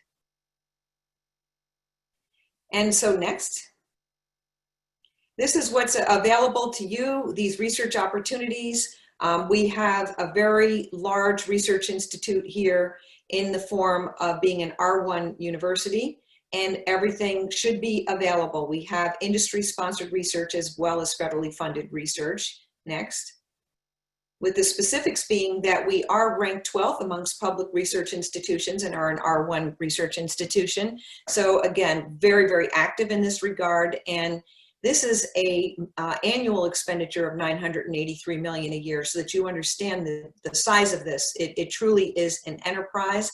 We are about ready to join the $1 billion club. There are very few universities that meet that level of research activity. And one thing that Ohio State has always been a leader in is industry-sponsored research. I call it the practical research, the applied research. We're 4th ranked in that, and that will be sort of a bridge for those that are interested in understanding commercialization, understanding that side of things. And with the hire of our new president, Christina Johnson, she will be joining us in September. Ohio State took a bold stance in showing that we are moving toward the future. We're not going to just boil in our present, boil in our past, but we are moving to a future. Her past is very strong in commercialization, industry partnership, and I would expect that we would continue to be very strong in leading this side of research. And federal funding, very strong. Next. So just take a look at this picture, because I think it really shows us where we're at. In the backdrop, way back there, you see the tall towers of downtown Columbus, and in a very narrow strip down High Street, which directly connects our campus to downtown, you run right into Ohio State here. You can see that quad or grassy area there that is sort of at the very core of Ohio State. But we have built out with many tall buildings as well, and really are a small city, but very close to downtown and very integrated. Just far enough away, but close enough to feel really engaged. And our buildings are are beautiful. There are online virtual tours of campus that you can see and look around. We have one on the graduate school website, and try to help follow around and see the buildings that might interest you the most. But very classroom oriented, a lot of one-on-one places for learning and small group learning. Next.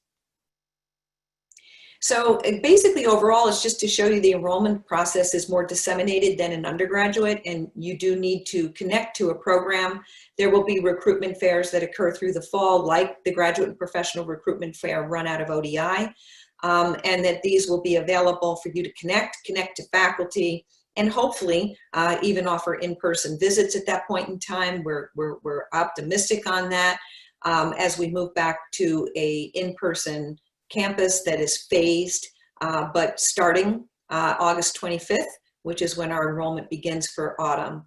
And so basically you would engage, connect with programs and apply directly to programs, and that is where you are accepted. Next. So in terms of applying to Ohio State, here are some details. Really all I want to say here is that the graduate school does not require a GRE. Some programs still do require a GRE, so you would need to know if that is required, and if so, obviously, see if you can comply with that. I don't actually know if GRE testing is back. I think it is, but if it is on pause due to COVID, then get directly in touch with your program so that you can find out. Nothing is meant to be a barrier, and so hopefully we can quickly adapt to any of those concerns that you have. Next. And in terms of waivers, being a McNair Scholar, that we do accept fee waiver applications for your program that you're in, and this should hopefully help facilitate your application. And you know, Ahmed Hassan and others within our diversity unit are very skilled at this, and will be able to help you get in and apply to the program of your interest if you need assistance. Next. Dual PhD programs, we have them at Ohio State. And essentially you can pursue any 2 graduate degrees concurrently except 2 PhD programs, but 2 masters or masters of public health and some clinical masters. We have many students in that, and that is very doable and is defined in our handbook. They are separate applications. It's as if you are doing 2, or you can wait and apply for a 2nd degree once you have enrolled at Ohio State. Next. This just shows where we're at on our criteria. I won't read this out to you. I just want to let you know that these are well published, well advertised. We do have, what I would want to emphasize is that if you do not meet these, please stay in touch with your program because we do have a graduate bridge program that you can enroll into. If there are any students that feel that they would need a stronger mentorship or a lower course load or something that is adapted specifically for them to be successful here at Ohio State. Our goal is that every student that starts gets a degree, and we are strongly committed to that.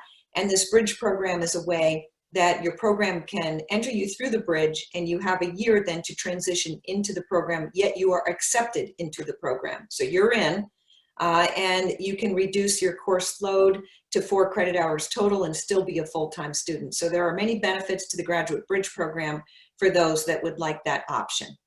Next. This just gives you an option of where we're at. We have 148 master's program and 114 PhD programs. A majority of our graduate students are funded. And if you look at that, almost all of our PhDs are funded through some sort of fellowship or graduate assistantship. Most of them are funded. Our master's students, depending on if they are a science-based master's, many are funded through departments or colleges or through private organizations.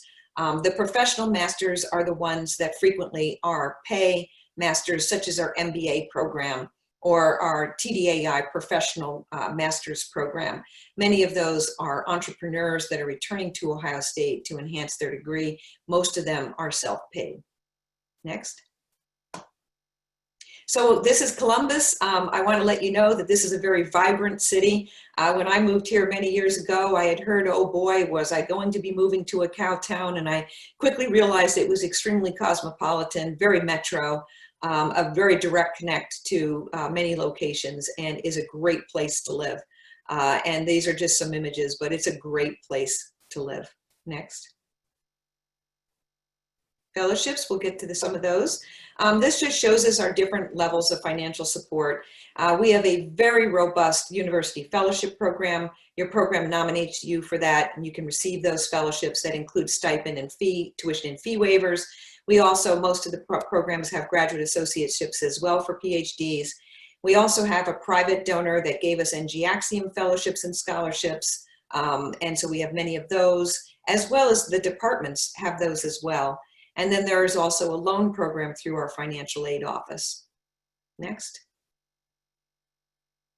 So to look at this, we have employed over 4,500 GAs, meaning graduate associateships.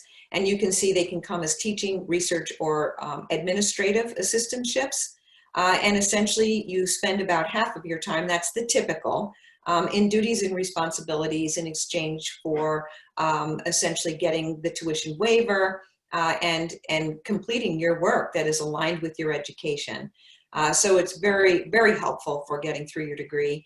It gives you as well the health insurance coverage and a monthly stipend currently at $1,750 per month. And you see them there. Next. The university fellowships can be anywhere from 1 year, 2 year, to 3 years support, with the final year being your dissertation year. You can see the criteria there, but it is your program that nominates you. So speak to your program about the details of this. Next. This is a repeat. Next. Oh, no, I'm sorry, back up. That was my fault. It's not a repeat. So graduate enrichment fellowships, of course, these are very relevant to many of the McNair scholars, and because most of you will be eligible for our graduate enrichment fellowships. We have a very robust program with many millions of dollars participating in this. They are also of 1 year, 2 year, or 3 year support, and are specific for students that enhance the diversity of their program.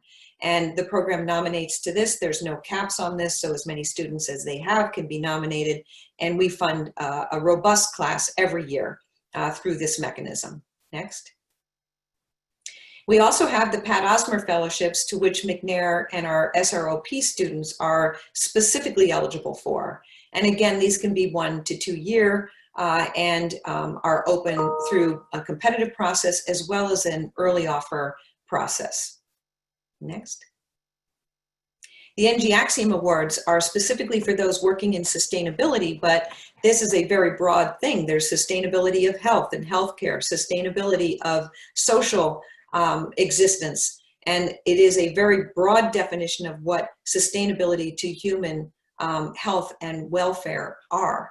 And so these are also all the way from complete fellowships for a year of your stipend and fee authorization to $5,000 scholarships for research or $5,000 incentives to enrollment, as well as what we call curricular training, CPT, sorry, curricular practical training scholarships that are for students that are already here that need to go do experiences outside of Ohio State. Next. That's all I had for the details, but I am open to hearing any questions, and I can look at my chat room now to see if there might very well be students that have quick questions on there, but it's open. Dr. Bertone, we actually have 2 questions. The first is from Rachel, and she asked, do you have to apply separately if you're trying to get a dual master's degree to 2 separate programs? Yes. So you would apply to each program. And that way, if you were accepted into one and not the other, well, then obviously you have just the one, but if you're accepted into both, you can do them simultaneously. Wonderful. The second question, or series of questions, is from Ms. Namika Bates from University of Illinois, Urbana-Champaign. And the questions are, what percentage of graduate students does the 4,500 represent? What percentage of those who receive GTAs and GREs are first-generation low-income underrepresented? And how are the remaining first-gen low-income students fund their grad educations? It's a lot of questions, so There's I a can lot go of back to any of those. And actually, I might have to defer to Carolyn on some of the numbers there, but I know them generally. So we have 11,000 graduate students, so 4,500 supported on GA-ships. You can see that that's almost half. And remember that many master's students, both master's and PhD students, can be funded particularly for GTAs, more so than the GRA. The GRA is usually PhD students doing research in a research laboratory, many that are funded off of federal grants or industry grants. But the GTAs can be both master's and PhD students. So it's about half, 55% is actually the percentage across the board that are funded. However, when you look at the master's and pull away the master's part of it, almost all of our PhD students are funded through either GA-ships or some other way, but they are usually meaning through PBA, through colleges or departments that have funding specifically to fund graduate students. And so in total, almost all of our PhD students are funded. And then mention about the diversity and underrepresented minorities.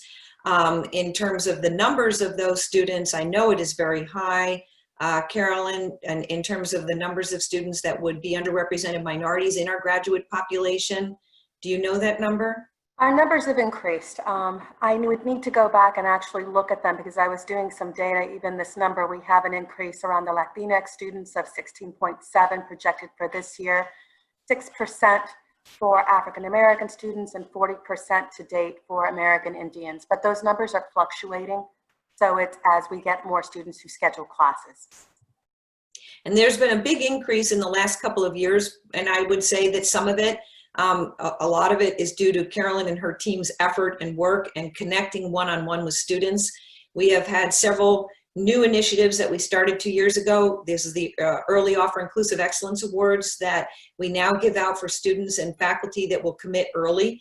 And what I mean by commit is you don't have to formally commit, you just have to be accepted. You have to apply, be accepted in the program by the end of December, and you will receive an additional one-year fellowship. Actually, they weren't on the slides. The Inclusive Excellence is an incentive program for students to align with someone here, and this is specifically for students that would enhance the diversity of the program. And we have given that out for 2 years in a row now, and we'll continue to support that program because we were yielding, you know, a high percentage, 80% of the students that went through that program had found a perfect fit and a perfect relationship for them that has been very productive. So we're very happy with these new programs that we've been doing. And also something, you know, to recall, I believe, and I'm going to throw out a number, and if I'm wrong, I guess it's being recorded, so maybe I better be careful. But I mean, well, I think it's well over 1,000 students that, for example, if you look at what our percentages are here at Ohio State, the percentages, as she mentioned, may sound at first, you know, when you add them all up, it comes to a significant number, but in terms of the fact that we have so many students that actually, in terms of the clubs, the cohorts, the programs, and the vibrancy of them, and the number of students that interact, it's high, and it's in the thousands that are, you know, at the level of being able to engage. And I think that that's one of the advantages that really large universities have, is the fact that even if the percentages are not where we want them, the numbers of students that can engage and interact is substantially high. And then there was one part. I'll just add that we had on our yield for the inclusive early offers, we had an 83% yield this year for those students who were eligible for that funding. So there is another question that deals directly with funding. And said, will funding be affected by COVID-19, and what is the university's expectations with that? So basically the short answer to that is minimally to none. This year, we did have a very high acceptance rate, and I think that's no surprise. When we offer, first of all, every ounce of money that we have goes into students' hands for fellowships, all of it, every year. That's kind of a misconception that we hold back money or that we're sitting on cash or something. That's not the case. It all goes out. And the reason why it does is we predict how many students we get.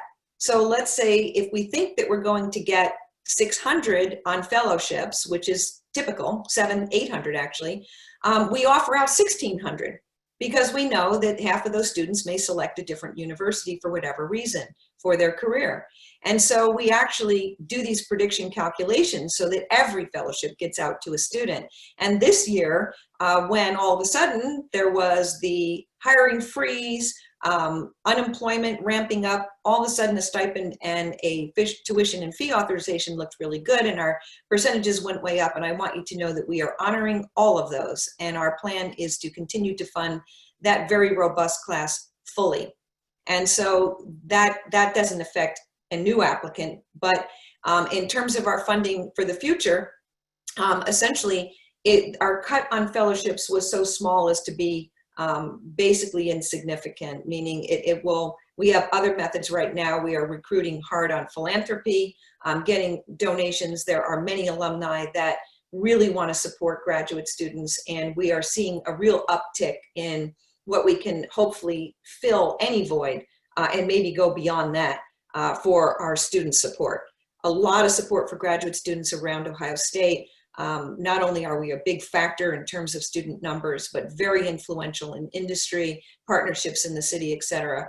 And so graduate students in general are, they're very visible and very viable around this campus. So again, in the lines of funding for your master's education, one of the students wanted to know if you knew the percentage of students funding for master's levels program and the difference between if you're getting research-based degree or a professional degree. Now, you're over the graduate school and not professional schools, so I'm sure that differs. But if you could respond to that question. So we do have professional degrees, and they are the MD, DVM, pharmacy, optometry, dentistry, and law that actually do not come under the graduate school. So those professional degrees do not come under the graduate school. And they all have their own scholarships, fellowships, et cetera. So you would need to contact them if you're interested in a professional degree, meaning those professional degrees. All other professional doctorates do fall under us, and all of those programs do also have fellowships and scholarships. What I relayed to you was just what the graduate school has to offer out, and it is one of the most robust. We have to be in one of the very top within the Big Ten in terms of total number of fellowships that the graduate school has to offer out. But also within each program, there are fellowships and scholarships, and contacting them about those is what is really important. And especially as it relates to master's programs. So let's take the Masters of Social Work or the Masters within Arts and Sciences. Many of those are funded through the college annual funding and gets distributed out across those programs. And those colleges allocate a substantial portion of their annual budget to supporting graduate students. I do not know the specific numbers within each one of those as to what funding they do provide, but that is something that you can ask directly to your program coordinator, your graduate studies committee chair, who is a person you would want to connect with in your program of interest to get some of that more specific information. We know that overall it comes out to 55%. And we know that almost all of our professional master's degrees, and for that, we mean specifically things like the MBA, et cetera, which are fully funded by the individual. So therefore, if you got 55 overall, you can kind of do the math and see where we tend to sit in terms of supportive master's students. Many of the science-based master's students are funded. Wonderful, wonderful. One of the students asked, can you elaborate on what the May session is and how it differs from the other summer term? It doesn't exist anymore. Wipe it off the map. Sorry if you saw it on a website. Well, that was a simple response. Yeah, we just have fall, autumn, and summer. Can you do PhD and a master's at the same time? Ooh, probably not. You know what? I might have to defer to coming back on that one. But in general, our approach has been that a PhD is an all immersion, all in thing. And I don't know that you can pursue another degree along with the PhD, but I actually could be wrong on that. So I will hold out and say that that we would have to get back to the student about this, or contacting Samuel Jordan as our director of registration. He would know the answer to that immediately, and others within our office. But I would say my blurred out answer is probably not. That doesn't mean that you can't transfer some of your PhD courses to a master's. And if you accelerate your PhD program, or if you start in the master's and then roll into the PhD, you can get both. And that's a common mechanism. So you start in the master's, you do 2 years of research, get a master's of science degree, you can roll those credit hours into your PhD, and then you finish your PhD in abbreviated version, usually 3 years, or that's the typical, after the master's, and now you have both degrees. That is common. All right, thank you. The next question from an anonymous attendee. If you could tell them a little bit about study abroad opportunities for the university. Well, we have a very strong study abroad program and a very strong Fulbright program. As a matter of fact, our graduate student Fulbright scholars, not this past year, but the year before, led the nation in the highest number of graduate student Fulbright scholars. And so, and we're very strong again this year. And so there's a strong international feel to our population. We have about 25% of our graduate students are international, and we do have funding, various funding sources and support to have them do studies abroad. So we're a big proponent of it. The international climate today, I would want to mention, is certainly restrictive to this right now. And with various travel bans and other concerns about that, there will be restrictions as dictated by the federal government primarily, not so much by Ohio State specifically. As a matter of fact, you know, we have an Office of International Affairs. We're strongly advocating for graduate students' global experiences, strongly advocating for international students being able to join our programs in a robust nature and full class as far as we're concerned. But there are barriers to that, and we are working as a university to overcome those barriers so that we can get back to a strong experience abroad. Wonderful. We have a question come from Tyler Rodriguez. If you have to determine while doing a master's program that you would like to pursue a PhD, is there a way to modify your program to include the PhD, or would you have to apply separately? Yeah, so that's very common pathway, is to jumpstart in a master's program. And let's say you do a year and you want to roll to a PhD. You know, this is what you discuss with your advisor and with your program. Rarely have I seen a program say no to a PhD unless they didn't have one. So for example, if you were in something like an MBA doesn't roll to a PhD specifically. If you started in an MBA and you want to do a PhD, you could transfer a lot of those courses and then maybe do a PhD in something related. But it's very common to start in a master's, say, boy, I really, you know, talk to your advisor and say, I want to tackle a bigger problem, and I'll start with a small part of it and start into it with a master's, and then I could get that degree if that's all I ended up doing. But it could roll into this larger project and be a PhD. We encourage that. I mean, this is, you know, we of course want students to fully engage in their graduate education to the highest level they want to. We support that sort of thought process and are happy to work with program advisors, programs, et cetera, to help students achieve that. Thank you. Thank you. Our next question is from Quinn Neal. Is it possible to be involved in music ensembles or other campus activities as a graduate student? Absolutely. As a matter of fact, there's all sorts of things. Now, if you want to come and get in the marching band, it's harder than getting into Harvard. But even that's available if you want to interview. But from what I understand, it's like almost impossible. But there are many other ensembles, and they perform. For example, we have performances at our graduate school events. We have them at our receptions. I know that the Office of Diversity and Inclusion at their graduate professional fair have had all sorts of, whether it be instruments or whether it be vocals, dances, etc. This is who we are here at Ohio State, and we want students all around us showing their extreme talent. This is, you know, we look forward to those opportunities. And certainly, if you are in a fine arts program, there will be many opportunities. It's part of what you do. and actually engaging even with the Columbus Symphony. I know there's a very strong association there, and working in many on-site, hands-on experiences related to this. This is what being in a big city offers, is that connection to our capital building, our civil organizations, the symphony, Ballet Met, all of this sort of thing is right here at a national level of quality. I think you're on mute, Colby. Yeah, I just realized that. I apologize. My apologies. I think this will have to be our last question because we have you scheduled until 12:40. So any other questions that we aren't able to get to, as usual, just send them to us and we'll make sure to forward them on and try to respond to them as soon as possible.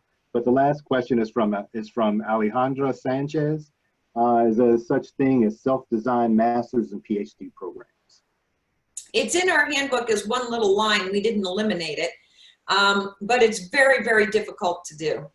And what I would say, I mean, meaning it isn't excluded. So I would say that the option is potentially there, but I would really encourage you to look at our 238 programs and realize how much flexibility you have within those. So let's say there's a program that's on, I'll just take an example of one. It's specifically on clinically applied research. And so that's what it's in. But within that, think of the flexibility that you would have in being able to, well, what applied research and what sides of clinics and what could I do? It's enormous. And so within our system that we have, which is automated, you jump in and you hit go button and you are on start and you're on finish and you will get it done when you're within a program. When you try to design your own, it's a lot of work to design a program. So we have found that what I would say is to reach out to people within programs that might be somewhat like what you want and look at what flexibility they have and contact a person directly in the graduate school to help you with this, because designing your own program, getting it approved through the graduate studies committees, it's involved. And then what about funding?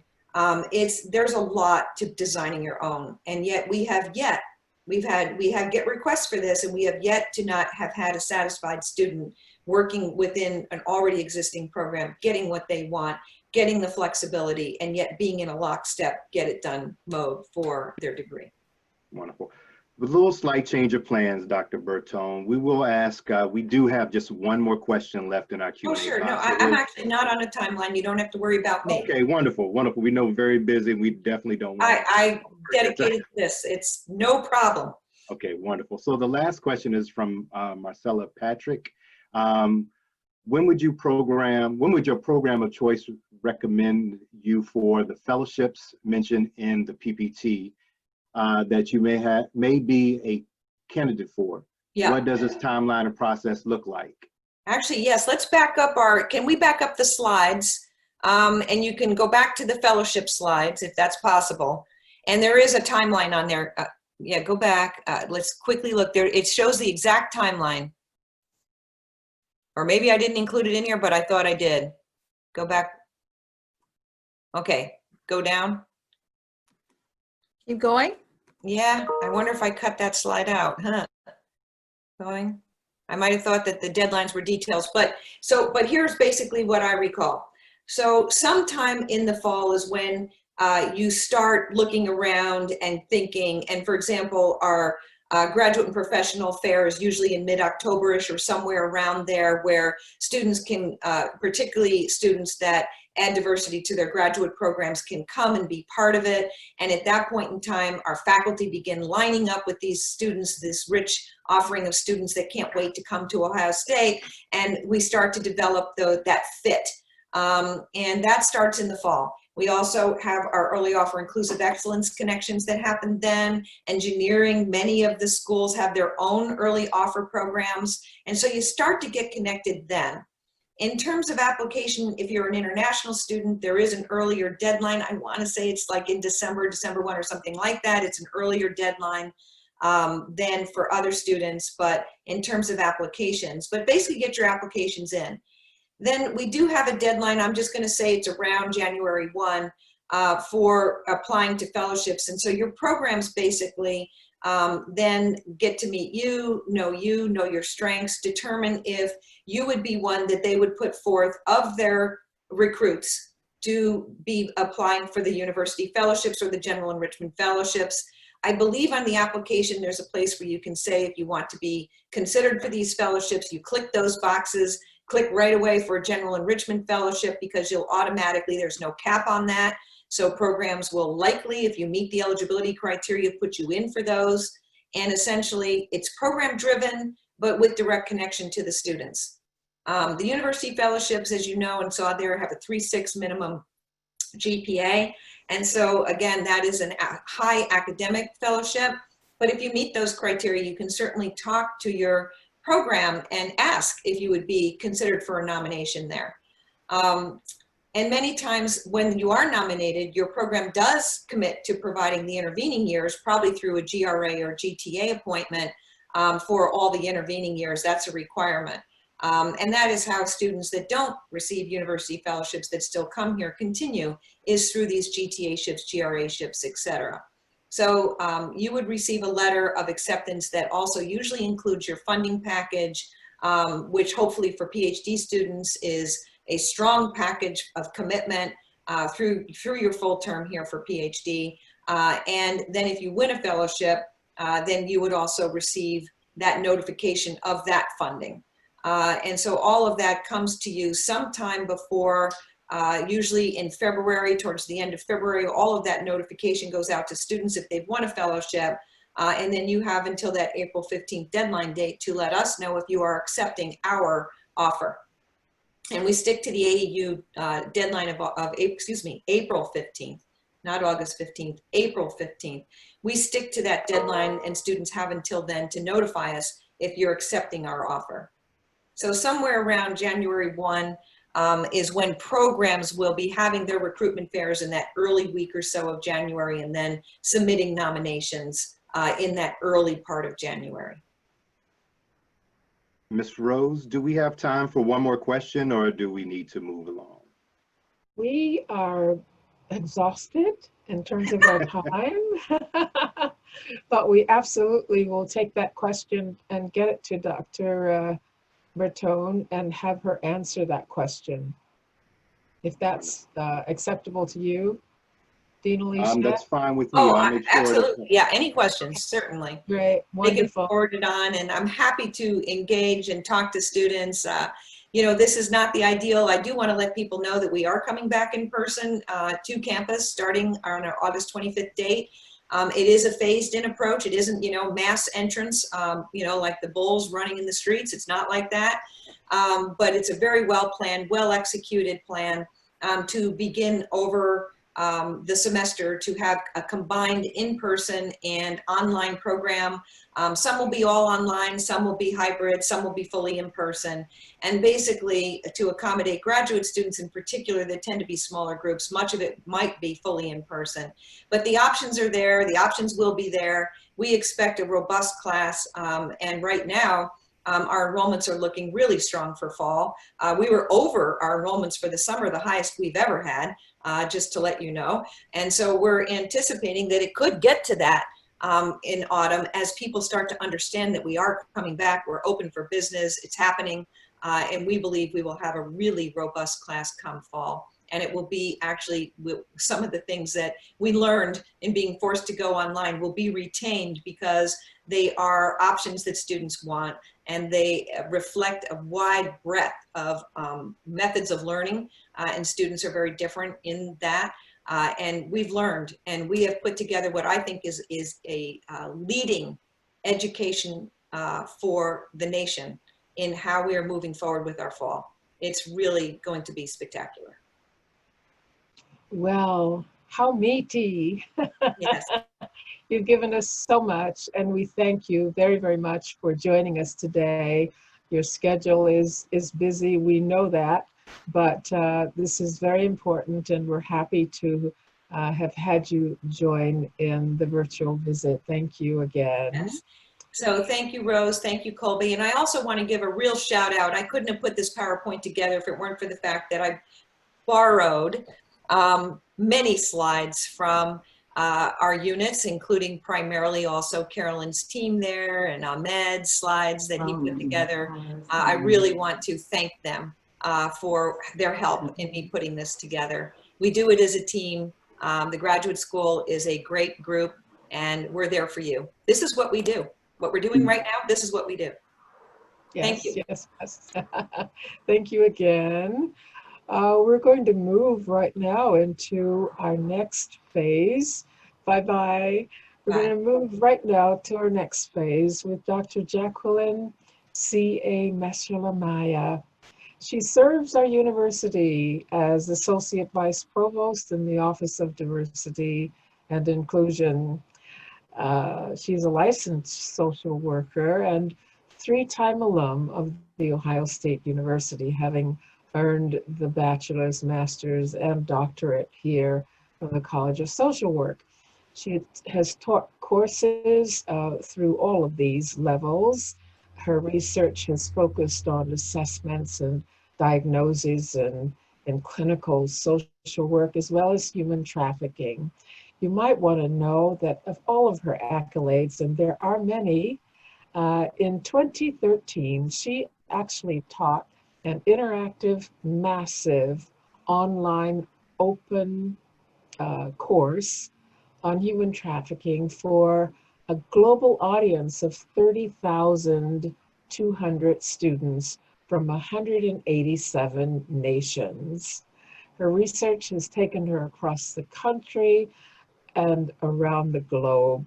We affectionately call her Dr. J, and we are so happy that she will bring her words of wisdom to us as we wind down our virtual visit. Dr. J. Right. Hello, McNair Scholars and Administrators. I'm so excited to have you with us today here at The Ohio State University. And I've been asked to speak with you for about 6 to 8 minutes, and I just want to share some thoughts with you regarding Dr. Ron McNair, a doctoral degree, and how to transition from the baccalaureate degree onto a graduate program with 7 thoughts about how to do that. And let me just start out talking about Ronald McNair, because I think that his accomplishments are something to be applauded and repeatedly discussed, especially among Ron McNair scholars and administrators. I know that you all probably know that he earned his doctorate at age 26. That is an amazing and unusual accomplishment in itself. But when you add the fact that he graduated from MIT in physics, it even further shows the complexity and the extreme successfulness of this particular scholar. I know that you all know as well that he was part of the individuals who were on that ill-fated shuttle in 1986 that blew up upon his departure. But I just want to talk about that 10-year period. In his 10-year period, not only did he become a world-renowned scientist, but he also earned 3 additional honorary doctorates and became a household name, as you all know, in physics. And so upon his untimely death, the United States Department of Education decided if this amazing Black man was able to accomplish what he did, I wonder how many other unrepresented and minoritized people are out there who are equally talented or even more talented. And there's how we came about the whole Ron McNair Scholar. So I just want to talk to you briefly about that doctorate, because I cannot get past his accomplishments in earning that doctorate at age 26 from MIT in physics. That to me is an amazing and incredible accomplishment. So when I talk about the doctoral degree, I talk about this, I call it the teeny weeny club, the itsy bitsy club, to give you a context of how few Americans over age 25 actually earn the doctoral degree. And you may know this, but in this country of about 330 million Americans, only 1.9% of Americans together hold the doctoral degree in this country. Let me say that again, out of 330 million Americans. And for those aged 25 and older, only 1.9% of all of us together have actually earned the doctoral degree. I want to break this down even more in terms of racial and ethnic groups. It's at 1.9% includes everybody, including white Americans. When you break it down by race ethnicity, 1.1% of those degree holders are African Americans. Just let me get the number right here. 0.7% are Latinx, 0.6% Indigenous or Native Hawaiian, Pacific Islander, and about 4.7% are Asians. So again, the numbers are very minuscule in terms of the actual number of people who earn this doctoral degree. And as a person who was very privileged to earn my doctoral degree in my 20s as well, I can honestly say it has changed my life. Earning advanced degrees do indeed change your life. And in my experiences, I would say that came along with earning the degrees, it's part of how I became so thankful and grateful for the process and the challenges and the trials and the tribulations and the successes that come along with earning the doctoral degree. So let me give you 7 thoughts about this degree. And some of them you're probably already doing, and some of these tips may be new. But I just want to emphasize that with too much is given, much is expected. And like Dr. Ronald McNair had this incredible responsibility on his shoulders and a legacy he left behind, you too will have that same burden as college-educated people, especially as you go on for those doctoral degrees at some point in your graduate education. So my first tip is, 1, do what you're already doing. You already are studying and working hard. Continue to do what you're doing. That is why you are currently a McNair Scholar right now. Number 2, read. Read all the time. Let me tell you how that changes your life. I remember talking to someone in my late 20s, early 30s, and this man knew a lot of things about lots of topics. And I said to him, how do you know all these things? And he said, because I read. I read without ceasing. I read all the time, different topics, I'm intentional about reading authors who are racially diverse, topics outside of my discipline. I read all the time. In fact, I just read this book last weekend, Equity. I'm starting this book this week. I always keep books on my desk. Not only do I read books from a diverse group of authors, but I read journal articles, I read federal reports, and of course I read work in my discipline. I read all the time. So when I say read, I'm not talking about Facebook, Instagram, Snapchat, none of that stuff. I mean real reading. Read the real stuff. It's really important. It does change your life. Travel. I've heard several of you mention study abroad, and I heard the doctoral students say earlier that study abroad is a good way to go as a student because it can be subsidized by your university, college, or unit. And I say that beyond the financial piece of studying, as a high impact practice, I'm gonna show you that title, as a high impact practice, study abroad have shown to be very effective in increasing one's successfulness and positive experiences as college students. Study abroad change your life. I've had the fortunate opportunity to travel 25 times out of the country between 2007 and 2018. And I've traveled before out of the country and since then out of the country. But those 25 trips, and 13 of those trips were to Africa, Ghana, Ethiopia, and Uganda in particular. It changed my worldview about justice, equity, human rights, politics, education, and all in so many different ways. It just changed my life. And if you don't have the opportunity to travel or interest in traveling abroad, there are 50 states and a number of US territories you can consider going to as well. I want to just encourage you to travel because it does change your view about so many things that we take for granted. And I heard one of the speakers say, we're taught as Americans, we are at the center of the universe. Let me assure you, we are not at the center of the universe. And when you travel to other countries, you will see what I mean. Another advice, research. I know that you are all obviously in research projects or will be involved with research projects. That too is another high impact practice that has shown to enhance the student's educational experience. As an undergrad, I had a number of professors who saw something in me, my potential for success. And I was able to be an undergraduate research associate 3 times for 3 different people. And it really changed my view on how to do research. how to think about the problems of the world. And more importantly, for me as a researcher, I love research because I have a lot of questions I want to get answered. And I want to be the person to answer those questions. I want to encourage you to develop this love for research because it changes lives. And we need all kinds of researchers out there producing content.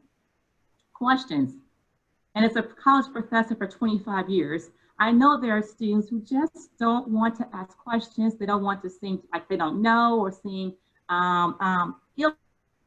I want to encourage you to ask questions. Let me tell you one of my best experiences taught me the importance of asking questions. It's a true story. I'll be transparent here. As a freshman at The Ohio State University, I came here as a first-generation student. At the time, I had 3 sisters who were already in college. 2 were in Cleveland commuting back and forth to school.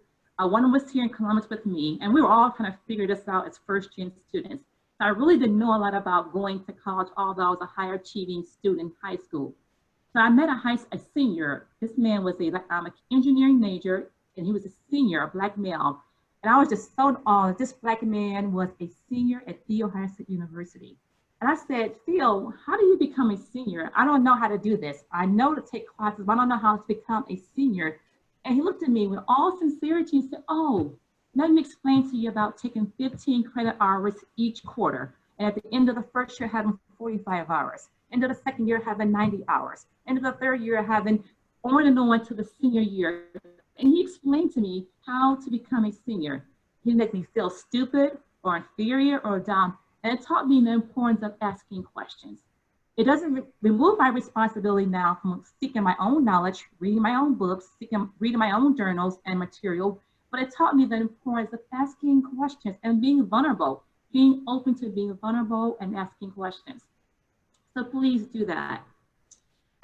Mentors and sponsors. I know you probably have been talked to about this a number of times. Mentors and sponsors have changed my life. I am where I am today because of those shoulders I still rest upon, because of my ancestors and my mentors and my sponsors. They have made the difference in my life. In terms of mentors, I call them my board of trustees. These are my colleagues, my supervisors, the other vice provosts, my social work students who were at the graduate level, or even students who I learned at the baccalaureate level. They can be my mentors well in different kind of ways. Mentors are the ones who keep it real for me. They give me the real advice. They give me the hard advice. They give me the opportunity to lean in on them when I'm upset, I need to vent, or want to cry, I need some advice, but they're also there to be supportive and to be constructively critical when I need it. And then there are the sponsors, the people who actually open the doors for me. You know, I always say, well, if I don't get a seat at the table, I'll bring my own folding chair. But you know, in the real world, sometimes you can't bring your own folding chair. You need someone to open the door for you and give you that seat.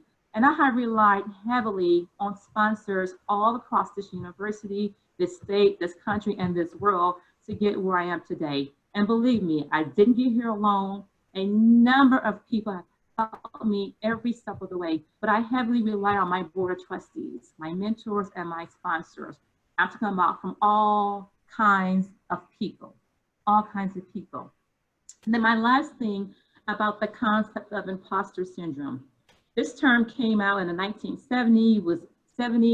It was primarily on some research regarding white females, and it has since obviously extended to lots of different groups of people.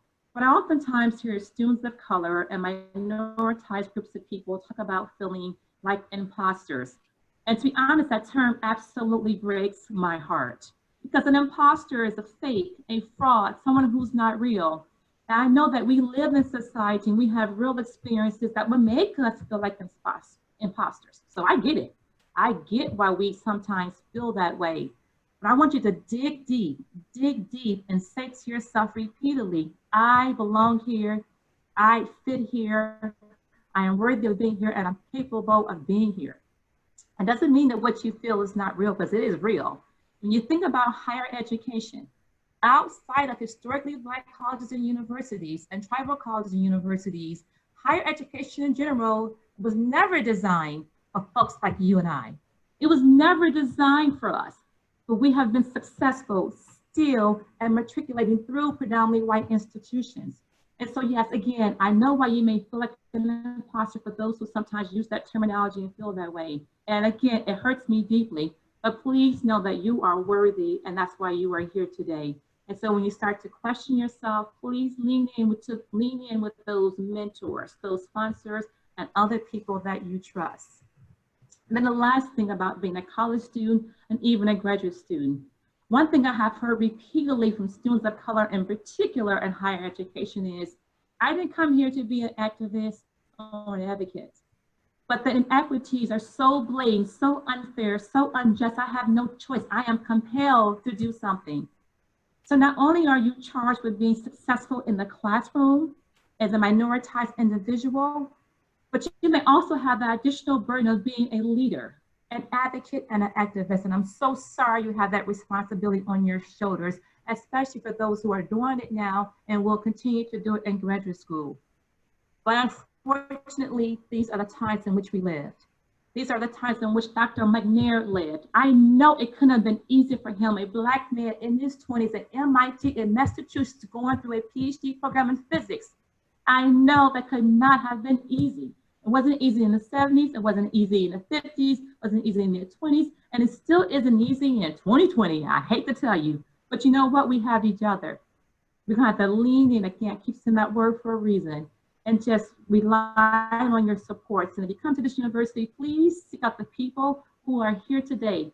Keep us accountable for your success. It's not okay to come to these virtual tours and visit with universities and hear all these great things and hold no one accountable when you get here. I want you to lean into the Office of Diversity and Inclusion, the graduate school, your college, your units, and hold us all accountable for your success, because that is what we have promised you today. We're going to be here for you and support you as a graduate student at The Ohio State University. So again, hate to be so deep. I just want to be honest and I want to be real with you because I believe in you. I know that Ronald McNair's legacy is important to each and every one of you. And it's important to me as a Black scholar. I always rest upon the trials and the tribulations of my ancestors and those before me. So I just want to give you that same piece of advice. You can do it. You are worthy. And I look forward to you becoming involved and a part of the teeny weeny, itsy witsy doctoral club of doctoral holders. So again, welcome to The Ohio State University. Thank you, Dr. J. This has been wonderful. Always your wisdom is so valuable, and we appreciate you. Just in closing, some few things we want to say to you. This will stay up. This is minus the departmental time, but the rest of the Zoom link will be up for a month so that you can tell your friends and other McNair scholars you can share the link with them so that they can see a part of what you've experienced today. You were sent some optional links to campus tours. They are up on the screen now. We hope you take a moment to go through them and see a little of the campus and downtown. And we're going to be in touch. We have a survey that we'd like for you to answer, a brief survey that will help us to do what we do differently or better. We don't really want to say goodbye because it's not goodbye. Thank you to our McNair administrators and directors who work every day to make sure that you follow your path to success. We want to thank the academic units for all that they did this morning. Dr. Moore is essential to what we do and his support, and we are appreciative of that. We thank Dr. J again because our unit actually reports to her. And the graduate school, what would we do without you? Dean Bertone and Dr. Carolyn, graduate admissions. We thank Mr. Marcellus for coming to share with us today. And just remember that we care. We do. We honestly do. Put your questions together that you want to have answered. We will make sure that you get answers to them. And until we meet again, probably in email, we say so long, keep the faith, keep on your journey, and stay safe. So long for now from all of us.